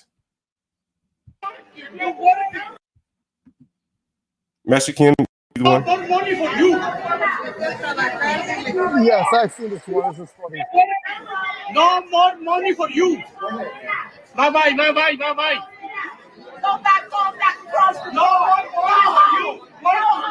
No more money for you. Do you find it interesting, Imperius, that the black woman is telling the migrant to go home? No, I mean, they're an American citizen. I tell them to go home too. Like, that's the thing. Like, I mean, if anyone, like, honestly, I've said this before, I would rather give the money that we're sending to Ukraine to the blacks for them to fucking, shut up and just start being like normal citizens and stop complaining, and then give it to Ukraine, because those are citizens, dude. I'm still going to side with a U.S. citizen over, like, say what you want. Yeah, we have a history, but U.S. history is intertwined with a lot of different races and cultures, man. And I'm telling you, dude, like, I'm gonna side with American history over some foreign stuff, dude. That's just how I am, dude. It's just Well, that's just what I side with. And so I to guess- me, like, I don't care about like the slave history. Like, I'm gonna still be more concerned, and I hope blacks would be too, with a foreign culture and people. Like, dude, blacks can say what they want. They're still American. They've always been American. They're American. A lot of blacks were free when it was early America. A lot of blacks have influenced a lot of things. Hell, for God's sakes, if I had a choice, I'd put Clarence Thomas on the $100 bill. But well, people don't. I guess my sentiment was, here's a woman that probably has voted for diversity. If you ask her, is diversity They're voting for their own self-interest. That's what everyone does. She's doing what anyone does, because they're telling her diversity means, hey, the people that looks like me and possibly me are going to get ahead from it. It's all just putting one against the other. It's the same thing all over again. It's no different. They only vote for diversity because they're saying, okay, I'm black. That people tell me black people get more stuff for diversity, so I'm going to vote for it because hell yeah, it's more shit for me. Self-interest. It's not like hard to figure out. Yeah, no, it definitely is. I think it's just interesting that that black woman that was telling the migrant to go home, probably 10 years ago, her biggest threat in her mind was white people, and now that she's bought it hook, line, and sinker, diversity and migration, and we need immigration, is a country of immigrants. Now she don't like the immigrants that she voted for. That's kind of what I find interesting about it. Yeah, but I mean, white women are the most about that, dude. Like, okay. But trust me, I've been around it my whole life. Real rich white women. Let me tell you something, okay? What they do is they want a world to be a paradise of what they makes them feel good, but nothing that affects them. So they're the ones bringing all this like upon us. It's not like blacks or, white dudes or even like, Latinos here. Look at the numbers. They're against immigration just as much as anyone. Yeah. It's white chicks. They need to feel good about themselves, like they're all on White Girl Summer or Hot Girl Summer, whatever you want to talk about. And they're all and they want to feel good about themselves when they're not good people, and they got to convince themselves they are. And so what they do is they go, okay, let's make everyone else feel bad about themselves, and then at the same time make them live the world that we want them to live, but do nothing. No, I totally get it. Yeah. I know I've asked you before. You've never read The Camp of the Saints, huh? Hold on one second. My dog's acting up. Hold on. Master Kim, you have any last words about this migration and all this? What are your thoughts on it? What Sorry about that. Hold on. Sorry about that, man. My dog is just fucking licking my foot. Neighborhoods are going to get bad because keep in mind. Hey, talk up a little bit, Master Kim. Keep in mind that the migrants are going to push other people from other neighborhoods to move to try to get into higher in zip codes. And yes, the real estate's going to get higher, but the quality of those better neighborhoods are going to go down just naturally when you have people trying to reach higher than when they come out of their when they don't know their role, for lack of a better word. And I'm talking about me in that crowd as well. Well, dude, it's really, I'm telling you, dude, you're going to see an explosion in like the wealthiest areas. You're going to see an implosion in most of the regular areas. Because the thing is you're going to see, as you're seeing now, is massive conglomerates are going to be buying out a lot of this. They're going to buy out a lot of these homes that people foreclose on and stuff. That's true. Absolutely. Like, it's happening all over. You're seeing entire neighborhoods being gobbled up. And what that is that is a leverage against inflation for them. Yeah, I think you're right about that. I don't think the prices are going to fall anywhere. I think with the number of people. No, they're going to in regular places, because you're going to have the bubble burst. Like, the entire bubble of the housing inflation bubble is going to burst. But the thing is that's going to affect the entire economy. Because see, this inflation bubble is bursting. It's eventually going to pop. And what you're going to see is all that is going to trickle down, because people forget most of the U.S., like the economic resources and most of the money is based off real estate in this country. Do you think the rents are going to go down over the next 5 years? The real I nominal. don't know, dude. Honestly, if I knew all that stuff, I'd be an economist. I'd be a lot richer than I am now. But Well, you said you either bet they're going up or down. I mean, I think honestly, in some places they're going to go down in some of the major cities because, I mean, you got to think one, if Trump gets elected, he's going to deport a lot of these people. A lot of people are going to migrate out and leave. He's going to cut off a lot of social services. So I think some places like the inner cities, the rent might rise or drop. I think you But I just don't. Go ahead. But I don't think rents are going to like fall overall, but some might like flatline. I think a lot are going to flatline instead of this kind of like constant like 10 to 12% every year. I think you've just given me a possible topic to cover.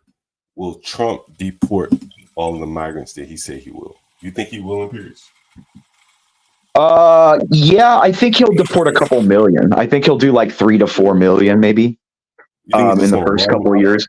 But I don't think, I think a lot, what you've got to do is you've got to use like the leverage of certain governmental institutions. Like you got to tax remittances like 300%. So because a lot of what the migrants, they come here and then they send all or 80% of their money every month back. And so if you taxed each dollar they sent $3, they're not going to be able to work enough to pay that tax to even send their money. And so you retain the wealth here and people are going to be like, oh, well, shit, there's no reason to, let's leave. Like you have to understand most of Mexico's economy is remittances. Do you think it's mostly Mexicans that he needs to deport? No. I mean, I think you got to deport some Ukrainians. You got to deport some, like especially some of these Chinese immigrants you're finding on the border right now, these migrants, dude. Or I think they're actually like plants. You got to realize the Chinese government, like, I think the FBI like released the other day saying that they're aware that, you know, Chinese government officials or government spies are in these Chinese groups, but they're not putting them away. They're sending them right into the country. So have you heard about the Chinese with the marijuana growers all over mostly the western part of the country? Yep. I last time I sorry. Go ahead. Go ahead, Master Kim. What are you gonna say? Did Master Kim drop off? Go ahead. What are you about to say, Imperius? Well, I mean, last time I don't follow that stuff too closely. I mean, I saw that they rescheduled it to Schedule 3, or they're trying to make the rule to push that through. I'm not talking about marijuana. What I'm saying is the Chinese. Well, I've heard. Well, that's what I was saying. From what I used to hear, I mean, this 10, 15 years ago, is that it was the cartels that were actually like set up and had like areas of California and Oregon that were pretty much like cartel like areas. They had armed, you know, perimeters and guards and all kinds of things and, you know, equipment up there. Then they were growing their own goods in the US. So, I mean, I don't know. Did the Chinese push out the cartels up there? So I don't know. You tell me, dude. I don't follow it that much, but I didn't think that, you know, the U.S. government, the CIA controls the cartels, but they don't control the Chinese. So I don't know if they'd allow that. Take a look at this tab right here. Can you see what's on the screen? Zoom it in a little bit for me. All right, give me 1 second. How do I do that? Let's see. Can you see that? Yeah, illegal weed growing operations are being run. Interesting. Yeah, I didn't know. I had no idea, man. But I believe it. I mean, they're pumping the fentanyl through here too. So, I was reading an article about how they're finding very few Chinese showing up at like migrant shelters, and then I read another article about how Chinese are setting up illegal grows in places like Oklahoma, and then when they get caught, they just leave. They have basically slave labor, you know, trimming and growing the marijuana. Well, you know, another interesting thing, did you know that like the Chinese have set up like foreign repatriation centers in the US where they hold on, I gotta sneeze. They set up like repatriation centers. They're like taking, you know, people that have come here and even gotten green cards that are citizens here. Excuse me. And are like physically taking them and shipping them back to China. So, yeah, I think the point that I'm making, is that Americans are facing this, and I think this affects everybody, not just poor people. You know, I had a white guy, he was a roofer of mine, but he never could keep a crew because, you know, they would be, you know, his crew would go off and work another job, and when he get a job, he go get them to come work on his job. But the Hispanics and a lot of the immigrant groups are able to keep a steady crew. And oftentimes they'll house them and they may all live together. And I don't think Americans are accustomed to living like that. You know, 2-3 to a room, things like that. And I just think that, be it from growing marijuana, running a restaurant, Master Kim talked about the black market for food stamps. I've talked about that as well. I think all of these advantages really give favor to the people coming over kind of that are like boxed out of the normal economy, if that makes sense. Well, yeah, they're setting up a parallel economy, but to me, it's still more that the government is facilitating it is the issue. I think if you didn't have government facilitation, it would die away pretty quickly. Like, for example, you literally have states where they're giving licenses and making it easier for street food vendors. Now, the issue there is, how do you know the food's good, who cooks it, you know, sanitation, all that kind of stuff. So you have literally the government facilitating it and saying, oh, if you don't allow that, you're racist or whatever. But then at the same time, you'll see an increase in, you know, hospital visits for, you know, stomach, virus or, you know, whatever, dehydration from, you know, whatever. And it not just that, but you literally, you have the government facilitating all kinds of these transitions to a parallel economy. Like, you're making it easier. I thought in California, I recently heard that they're taking away restrictions for like safety, for all kinds of things, for businesses. So what it does is it causes the legitimate American companies that, you know, have paid and hire people that know how to do the job well and have been told for so many years and will be audited and regulated to make sure they're following the rules. But then they'll pass ordinances or issues to exclude first generation business owners or business owners with green cards from those programs. So you have the government facilitating the destruction of its own citizens for the advancement of foreign people, not just here, but also all around the world. That's happening. I want to show you a picture, Imperius, and sorry to go long here. And this is not an exact picture, but I'm going to show it to you anyway to kind of give you an example of how the migrants, or just people from other countries, do business. And I should Google the picture, the street where I know it exists, but I'm going to kind of describe it. And if someone from New York is in the chat, they'll say they'll nod their head. They know what I'm talking about. In parts of New York, right? Are you able to see this, Imperius? Oh, dude. Okay. Hey. Okay. I'll give you a perfect example. I know what you're going to talk about. Okay. What am I in California. Look up Santee Alley for Los Angeles. That's Santee Alley, Santee Alley. Yeah. It's a place, I'm telling you, you could go and pick up anything you wanted there. And I'm sure half of the goods there were stolen, black marketed. I see it right here. Dude, it is way more. I'm telling, dude, if you grow up in Southern California, whether it's a rich or poor, you can get anything there because it's right by the border, because everything's so free flowing once NAFTA was passed in the 90s. Like, dude, you literally in California, if I remember when I was a kid, you can have literally Mexican license plates and drive around on U.S. streets and not have insurance. Are you serious? Yeah.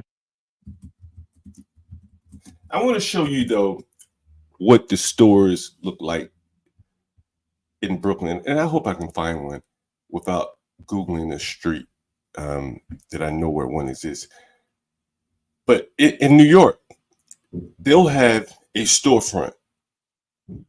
And it'll look like, let's see if I can find one where it looks similar. I'll just pull up this picture as an example.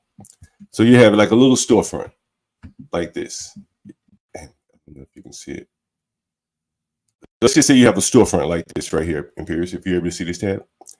And Yeah, then there may be a small little indentation in the building where you could pull down like a metal, what they call those metal garage door type things. And there may be a guy that stands outside or have a chair right there where those pots are, like right here. And he'll sell hats and scarves and umbrellas on any day. And he may not have, but I don't know how many square feet he may have. Let's just say 25 square feet, 10 by 2, something like that. 10, And I think that most Americans just aren't looking to open up a business like that. I remember living in New York where there was a lady selling churros. I think that's how you pronounce them. I think she was at the Fulton Avenue station. And the police came down to say, hey, you can't sell churros on the platform. And the New York City residents surrounded her and would not allow the police to arrest her. I don't think they arrested her. And if they did, they had to bring a lot of people to arrest her because the New York City people protected her. And I think after living there for a while, I think you have to kind of turn the other eye, because how would those people make a living otherwise? If she wasn't selling her churros, what would she be doing? Well, that's the point. But again, they wouldn't be here if we don't allow them to be here. We wouldn't have that problem. Like, that's the thing. It still is a population influx by importation. It's so sad that granny is, but you know what? If you had 35 million less people in this country, you'd have a lot more resources to be able to take care of all those poor people and all those old people. So they wouldn't really be a problem. You wouldn't have a lot of mental illness in this country. Look, 35, we have 10%, and people even think it's more closer to 20. 10% of the population of this country should not be here. Imagine the strain on the roads, water usage, electrical usage, hospital usage, antibiotic consumptions, all these things people don't realize. It's just having more people causes a lot of strain on the infrastructure. And we're at the breaking point, because you're seeing, even in the richest states like California or New York, they have hundreds of billions of dollars of debt, or are in the red in income, let alone their debt. Their debt is in like unpaid liabilities in the trillions. Speaking of their debt, have you heard about the pensions of the prison union employees? Have you heard about this? No, I haven't. I mean, enlighten me. I mean, I remember there was a big thing in the 90s about that, but what are they arguing now? What do they want to collectively bargain or something? Oh man, let me pull it up. Prison employees, California. This will blow your mind. I can't believe you, Imperius. I can't believe. Well, you probably know. Prison employees. Yo, these guys are bringing home like $300,000 a year. Oh, well, yeah, I know they're well paid. I thought you meant there was like a big that they're going to try to strike or something. I didn't hear anything about it. Oh, yeah, dude. There's entire cities where most of the population works for the prison, and they're all paid like 80, 90K. And in an area, bumfuck, that's like making 250K. Yeah, and I think they get pensions that are like enormous. Well, they're equivalent to the teachers' unions, I'm assuming. Strangely enough, they seem stronger than all of the other unions. I don't think so. I think the teachers' union's still the number one, dude, especially like in liberal states, New York, California, Illinois, those places. I think California is unique in that their prison employees make a lot of money. I don't know. Yeah, I don't know much about the California prison employees themselves. I don't, but it's been a while since I've been there. But I'm saying, like, if I remember, I just look at some of the donations and the political influences, and if I remember correctly, there's no bigger union than the LAUSD. Like that is that is the big bad boy of like that's like the biggest, the most stringent, ardent supporters of the Democratic agenda, and they get everything they want. I wish I could I find an think in article. California, if I heard correctly, you don't even have to have a teaching credential anymore now to be a teacher because they passed and said, oh, that's discriminatory against certain people or whatever. So you can just walk in and be a teacher now. Hey, see, Imperius, you have a comment on the screen. You want to respond to that? I'll try not to. Let's just say I'm docile today because I came back from the gym and it's, a day off and get to relax with a little bit of, a beer here and just chill with the dogs today. So. I have a question. John, are you familiar with Star from Star and Buck? He does a show from his home, if I'm not mistaken, right? Or his studio, wherever. I think I've seen him. Is he out of Philadelphia or somewhere? CalPERS. Get crap for me, says CalPERS. We're going to look that up in a minute. I think I know Star and Buck, or Star. And again, he talks about the Section 8, but very few people are going to talk about the issues with Section 8.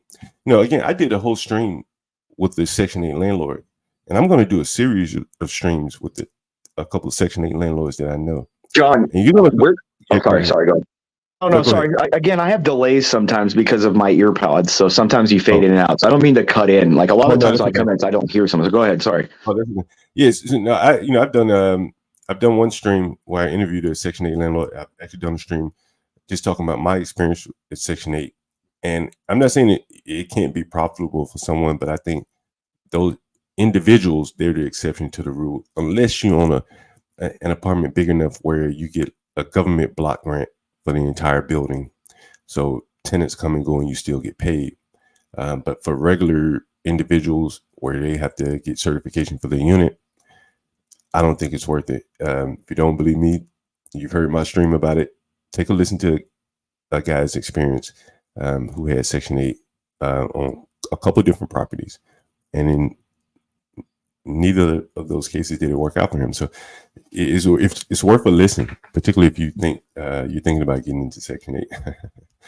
Because he really, and the problems that he had were what I told him. And one of the things he told me, he said, I'm sorry to get off the topic of Pierce. I'm not sure if you heard my Section 8 stream. Are you familiar? Hey, bro, it's your show, dude. I'm just here chilling and just listening, dude. I'm just relaxing with beer. Are you familiar with Section 8 at all, Pierce?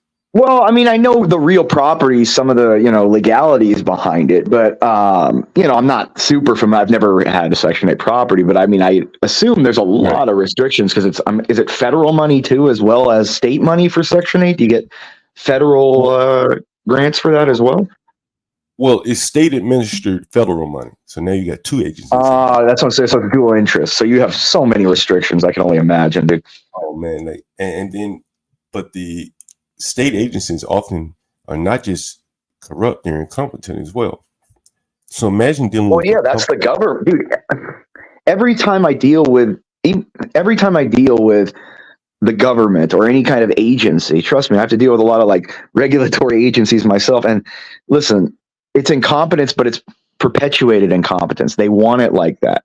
They want the system broken so that it's a means of alienating everybody from responsibility. Oh, when the system's like that, what can we do? We just got to accept it. So then nothing they do is wrong. You can't punish anybody. It's just, it's the system. What are we going to do? Change the system?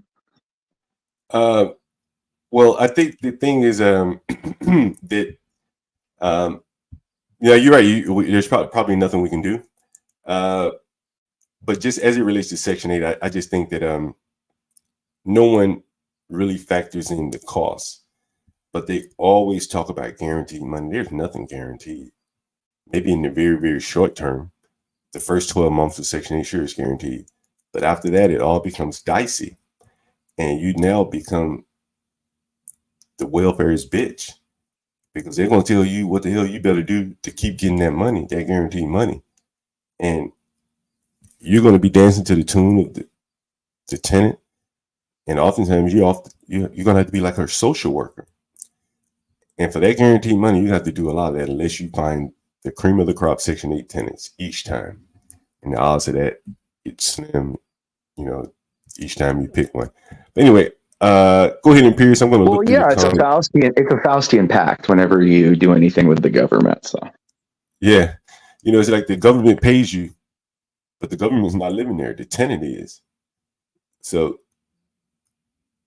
if the tenant is making a problem, you can't go to the government to solve it. You know, there's really no one to hold anyone accountable. So this is one of those things that never gets talked about. Well, and not just that, but then you've got states like I think it was Illinois recently that passed that you can't even do background checks on renters anymore. Right. You can't ask if people have other additional people living there outside of the lease. Like you don't even own your property. Like that's the thing. Like, and it's the federal system has to get involved because there's a due process issue what the states are doing. They're pretty much telling you, you don't own the property if you choose to rent it. You still have a real interest in that property. And you still have a real interest in the property. They have a limited interest. You have a continuing interest.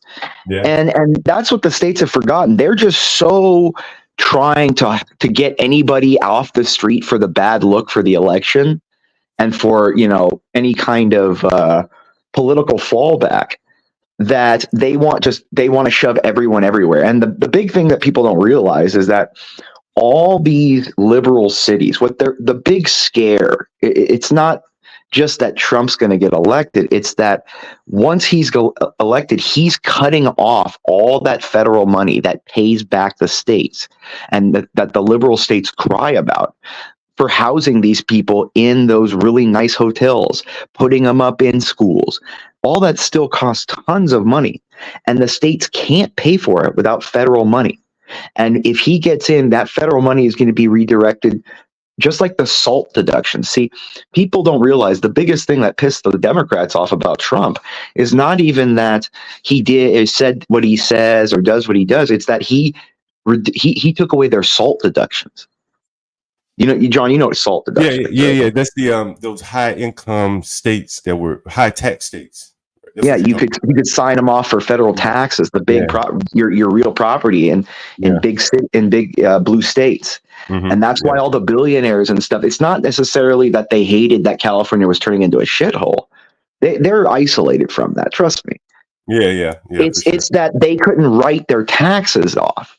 It's just like the LA mansion tax that's going on right now. Yeah, I've heard about that. Yeah. They're leaving not because they care that there's, Skid Row and all the bums. No, they don't care. They don't drive down there. They have their bodyguards. They have their, routine of where they go. It's that they can't deduct when they want to buy a, $25 million house and get that deduction anymore. Because for I think it's 4%, for that added 4%, you're not going to make a profit off of a house at that value. Hey, let me ask you this, Imperius. Do you remember about 3 years back, a lot of wealth? And I only remember it because I think I remember Jay-Z, and you probably don't follow Jay-Z, and I don't really follow Jay-Z, but I'm following the news. And I remember he was having a hard time finding housing that he was looking to buy. And he eventually found one or two houses, at least one, to be paid $100 million for. If they're raising the prices of the taxes, and I'm not just speaking on Jay-Z, but I'm just using him as an example. If they're raising the taxes on these houses to sell them over a certain amount, and his would be over that certain amount, wouldn't that effectively decrease the value of those houses? Well, that's what you're seeing. Yeah. Well, because the thing is you're seeing a decrease in supply of those houses because people that wealthy are now just keeping a hold of it because it's not worth selling. The margins of profit, this on big sales, on big, mergers is still like a 1-2%. It's just that the value of the deal is so big that it's cumulatively large. But if you're taking a 4% chunk off a property of 25 million with the added real estate, what's the salesman's fees on top of all the other property taxes, the transfer fees, and all that kind of stuff, you're not going to be making enough for a value to want to invest in more of those properties to flip them or sell them at a later date. And not just that, but you're not going to be able to rent them because there's very few people that are going to be paying $30,000, $40,000 a month for a house. It appears you have another comment here. Oh, I don't. I'm I just like to come on and screw around. I mean, I can get pretty upset and stuff in real life, but come on, dude, it's the internet. We're not all crazy. I'm sure CT's streaming at some point. Maybe today you'll have your chance. Yeah, I get to go on and yell at Brave or something, or one of those idiots. Oh yeah. Hey, Imperius, you're a very interesting guy, man. You have any suggestions for topics you think would be interesting to cover? No, I genuinely, I think I keep trying to hint at this. I genuinely think CT needs to get into a discussion of like fundamentally thinking about like what is the basis for why we're discussing what we're discussing. Like the actual core conversation. Why are these things like everyone, he has a lot of great conversations and I love the show. It's great. It's very entertaining. But if we have everyone calling in, I mean, including myself, I mean, I'll talk about the fundamentals that I have, but everyone just calls in and kind of gives an opinion of this should be that. Nobody, we don't explain why they should be. Like I've asked CT a lot of this, why? Like I asked Brave this and he got pissed off and kicked me off. Why is a criminal activity wrong? Why is it wrong for all these people to just jump across a border and take whatever they want? You got to still have a fundamental kind of process and foundation for why it's wrong. Like I think those conversations, CT seems like a smart kid, I mean, he's right older than me. Why don't you jump on the panel, CT? You have Imperius, as people are saying he's sane, and what else are they saying here? Only on Fridays. It's Friday, damn. Thought it was Saturday. Hey, but yeah, CT, if you want to jump up, I'll bring you right up. I mean, you gotta. I think a good conversation. You gotta have a fundamental, like me and CT have argued about this. Like, just because we feel this is this, or I can see this, right? We got to still have an understanding that if we're processing our reality by our senses and our brain, why would you trust a mechanism or an organism or an organ that was put together at random? What do you mean? Why would you trust? Well, I mean, any organ. I mean, if something was not constructed, would you, John? You seem like a handy guy. I mean, would you use a table saw if that table saw was put together with no blueprints and no creator? No, you wouldn't, right? No, I would get pretty. I wouldn't trust that thing. Mm-mm. So I think we got to go a little deeper sometimes. I like to delve into the deeper, like philosophical meanings and processes, because it leads to a lot of psychological revelations about people, of how we process things and how we see the world. So that, I think it enlightens to who a person is too, when you start digging deep into the fundamental, because people start realizing it's more just like, oh, I don't know why. It's just kind of a feeling in me that something's this, but I haven't sat down and thought about actually why this is bad or why this is, I think those are good discussions, because we have a lot of yelling and stuff, and we have a lot. But if you ask somebody a simple question of why do you believe what you believe, I think a lot of people have trouble with that, other than like, hey, this is just right. I've been told, or I just see it, or well, we see a little bit of things. I mean, we don't see, the butterfly effect or the chaos theory of things, where, you could have something, people say, oh, murder's wrong. Why would, well, you gotta explain why, because, to some people, murdering a bunch of people would be good, because, it opens up a lot more resources for other people. It can, what if those people were bad, or what if those people were, destroying the environment, or it brings up a lot of subjective morality issues. And then you got to ask the questions of, why is Putin wrong if he wants to nuke all of Ukraine? Because in his subjective view, it's justified. You have a bunch of countries that want to destroy him, trying to put nukes in the countries around him, having biological and chemical labs, funneling money, and having all kinds of different money laundering schemes going through a nation for 20 years, Hey, so you got to, that's all. You mentioned something. I want to see if I can play something. You ever heard of the Stranger's Secret? Did you hear me my stream when I played that? Yeah, I remember you. I haven't read it myself, but I remember you talking about it on your show. I'll let you listen to it. We'll play a little bit of it. Let's see. I think it's right here. I think this may be it. It's the Nightingale guy, right? I'm trying to remember, right? Okay. Yeah, I remember that show. Here, let's see if this is clear. Someone once said, the human race is fixed, not to prevent the strong from winning, but to prevent the weak from losing. The American economy today can be likened to a convoy in time of war. The entire economy is slowed down to protect its weakest link, just as the convoy had to go at the speed that would permit its slowest vessel to remain in formation. That's why it's so easy to make a living today. It takes no particular brains or talent to make a living and support a family today. It's actually not the one Well, I wanted yeah, to play. but You it's said true. something. We've created Go an ahead. elevated floor. We've created an elevated economic floor for people so that you can't drop below it. And that creates no incentive for people to do anything innovative. I mean, that's just the way it's. But I want you to play it here. Play this clip. It's a little bit more enlightening to me. Play Yeah. the clip called "If I Were the Devil." All right. It's on YouTube, right? Yeah. Yeah, it's like a 1.5, 2-minute long little speech about something. I think you'll find it enlightening. Actually, I remember hearing. I remember hearing about 10, 15 years Is it ago. Paul Harvey? I believe so. Yeah, I could play that. Oh, okay. Yeah, I think I It's heard very it. enlightening. Many people might not know this, but if you Yeah. don't think there's a spiritual issue or a spiritual war going on, you got to think about things. All right. Let's see. Is this it right here? Which one do you want me to play? Yeah, the top one, the 1965 one. All right. There you go. Let me know if you can hear it. I remember Harvey. Is it playing? Let me refresh it.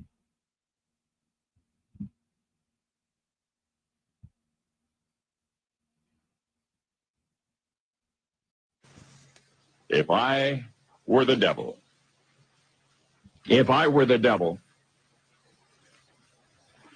If I were the prince of darkness, I'd want to engulf the whole world in darkness, and I'd have 1/3 of its real estate and 4/5 of its population, but I wouldn't be happy until I had seized the ripest apple on the tree. So I'd set about, however necessary, to take over the United States. I'd subvert the churches first. I'd begin with a campaign of whispers. With the wisdom of a serpent, I would whisper to you as I whispered to Eve, do as you please. To the young, I would whisper that the Bible is a myth. I would convince them that man created God instead of the other way around. I would confide that what's bad is good and what's good is square. And the old I would teach to pray after me, Our Father, which art in Washington. And then I'd get organized. I'd educate authors in how to make lurid literature exciting so that anything else would appear dull and uninteresting. I'd threaten TV with dirtier movies and vice versa. I'd peddle narcotics to whom I could. I'd sell alcohol to ladies and gentlemen of distinction. I'd tranquilize the rest with pills. If I were the devil, I'd soon have families at war with themselves, churches at war with themselves, and nations at war with themselves, until each in its turn was consumed. And with promises of higher ratings, I'd have mesmerizing media fanning the flames. If I were the devil, I would encourage schools to refine young intellects, but neglect to discipline emotions, just let those run wild. Until before you knew it, you'd have to have drug-sniffing dogs and metal detectors at every schoolhouse door. Within a decade, I'd have prisons overflowing. I'd have judges promoting pornography. Soon I could evict God from the courthouse, then from the schoolhouse, and then from the houses of Congress. And in his own churches, I would substitute psychology for religion and deify science. I would lure priests and pastors into misusing boys and girls and church money. If I were the devil, I'd make the symbol of Easter an egg and the symbol of Christmas a bottle. If I were the devil, I'd take from those who have and give to those who wanted until I had killed the incentive of the ambitious. And what'll you bet? I couldn't get whole states to promote gambling as the way to get rich. I would caution against extremes in hard work, in patriotism, in moral conduct. I would convince the young that marriage is old-fashioned, that swinging is more fun, that what you see on TV is the way to be. And thus I could undress you in public, and I could lure you into bed with diseases for which there is no cure. In other words, if I were the devil, I'd just keep right on doing what he's doing. Paul Harvey. Good day. Oh man, I remember Paul Harvey. I haven't heard that voice in a long time. Pretty enlightening when you see that these things, it's nothing, like the Bible said, there's nothing new under heaven. It's the same thing that's been going on since the beginning, since Adam and Eve. It's the spiritual warfare within man for man wishes to be God. We all have pride. You hear me, dude. I go to confession every week because, dude, sometimes even though I'm playing around, I shouldn't fucking be as prideful as I am. And even in my life, I shouldn't be as prideful. But that's the original sin, dude, to think we're equal to God. You know, if this everything stems from that. We want to make our own rules. We want to convince ourselves. Whatever you want to say, CK can be an atheist or an agnostic, whatever, but nothing like the Bible sticks its finger in human beings' face and knows us and knows what we do and what we want and what we need to be controlled with.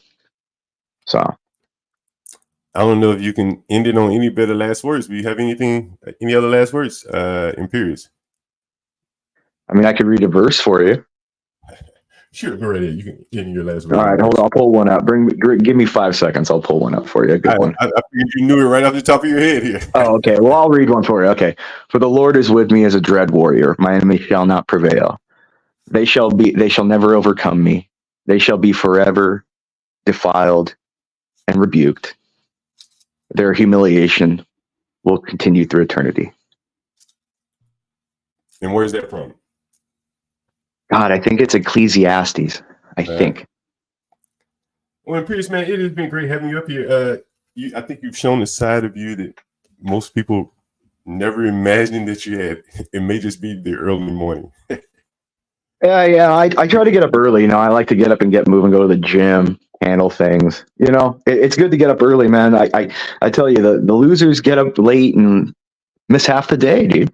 You got to get shit done. I want to get, like, I worked out. I got everything done I need for the week. I don't have to go shopping. I went to Costco already. Don't have to deal with all the nonsense for all the people all the weekend and shit, dude. Come on, you got to get shit out of the way. Man, I've been up 9 hours already.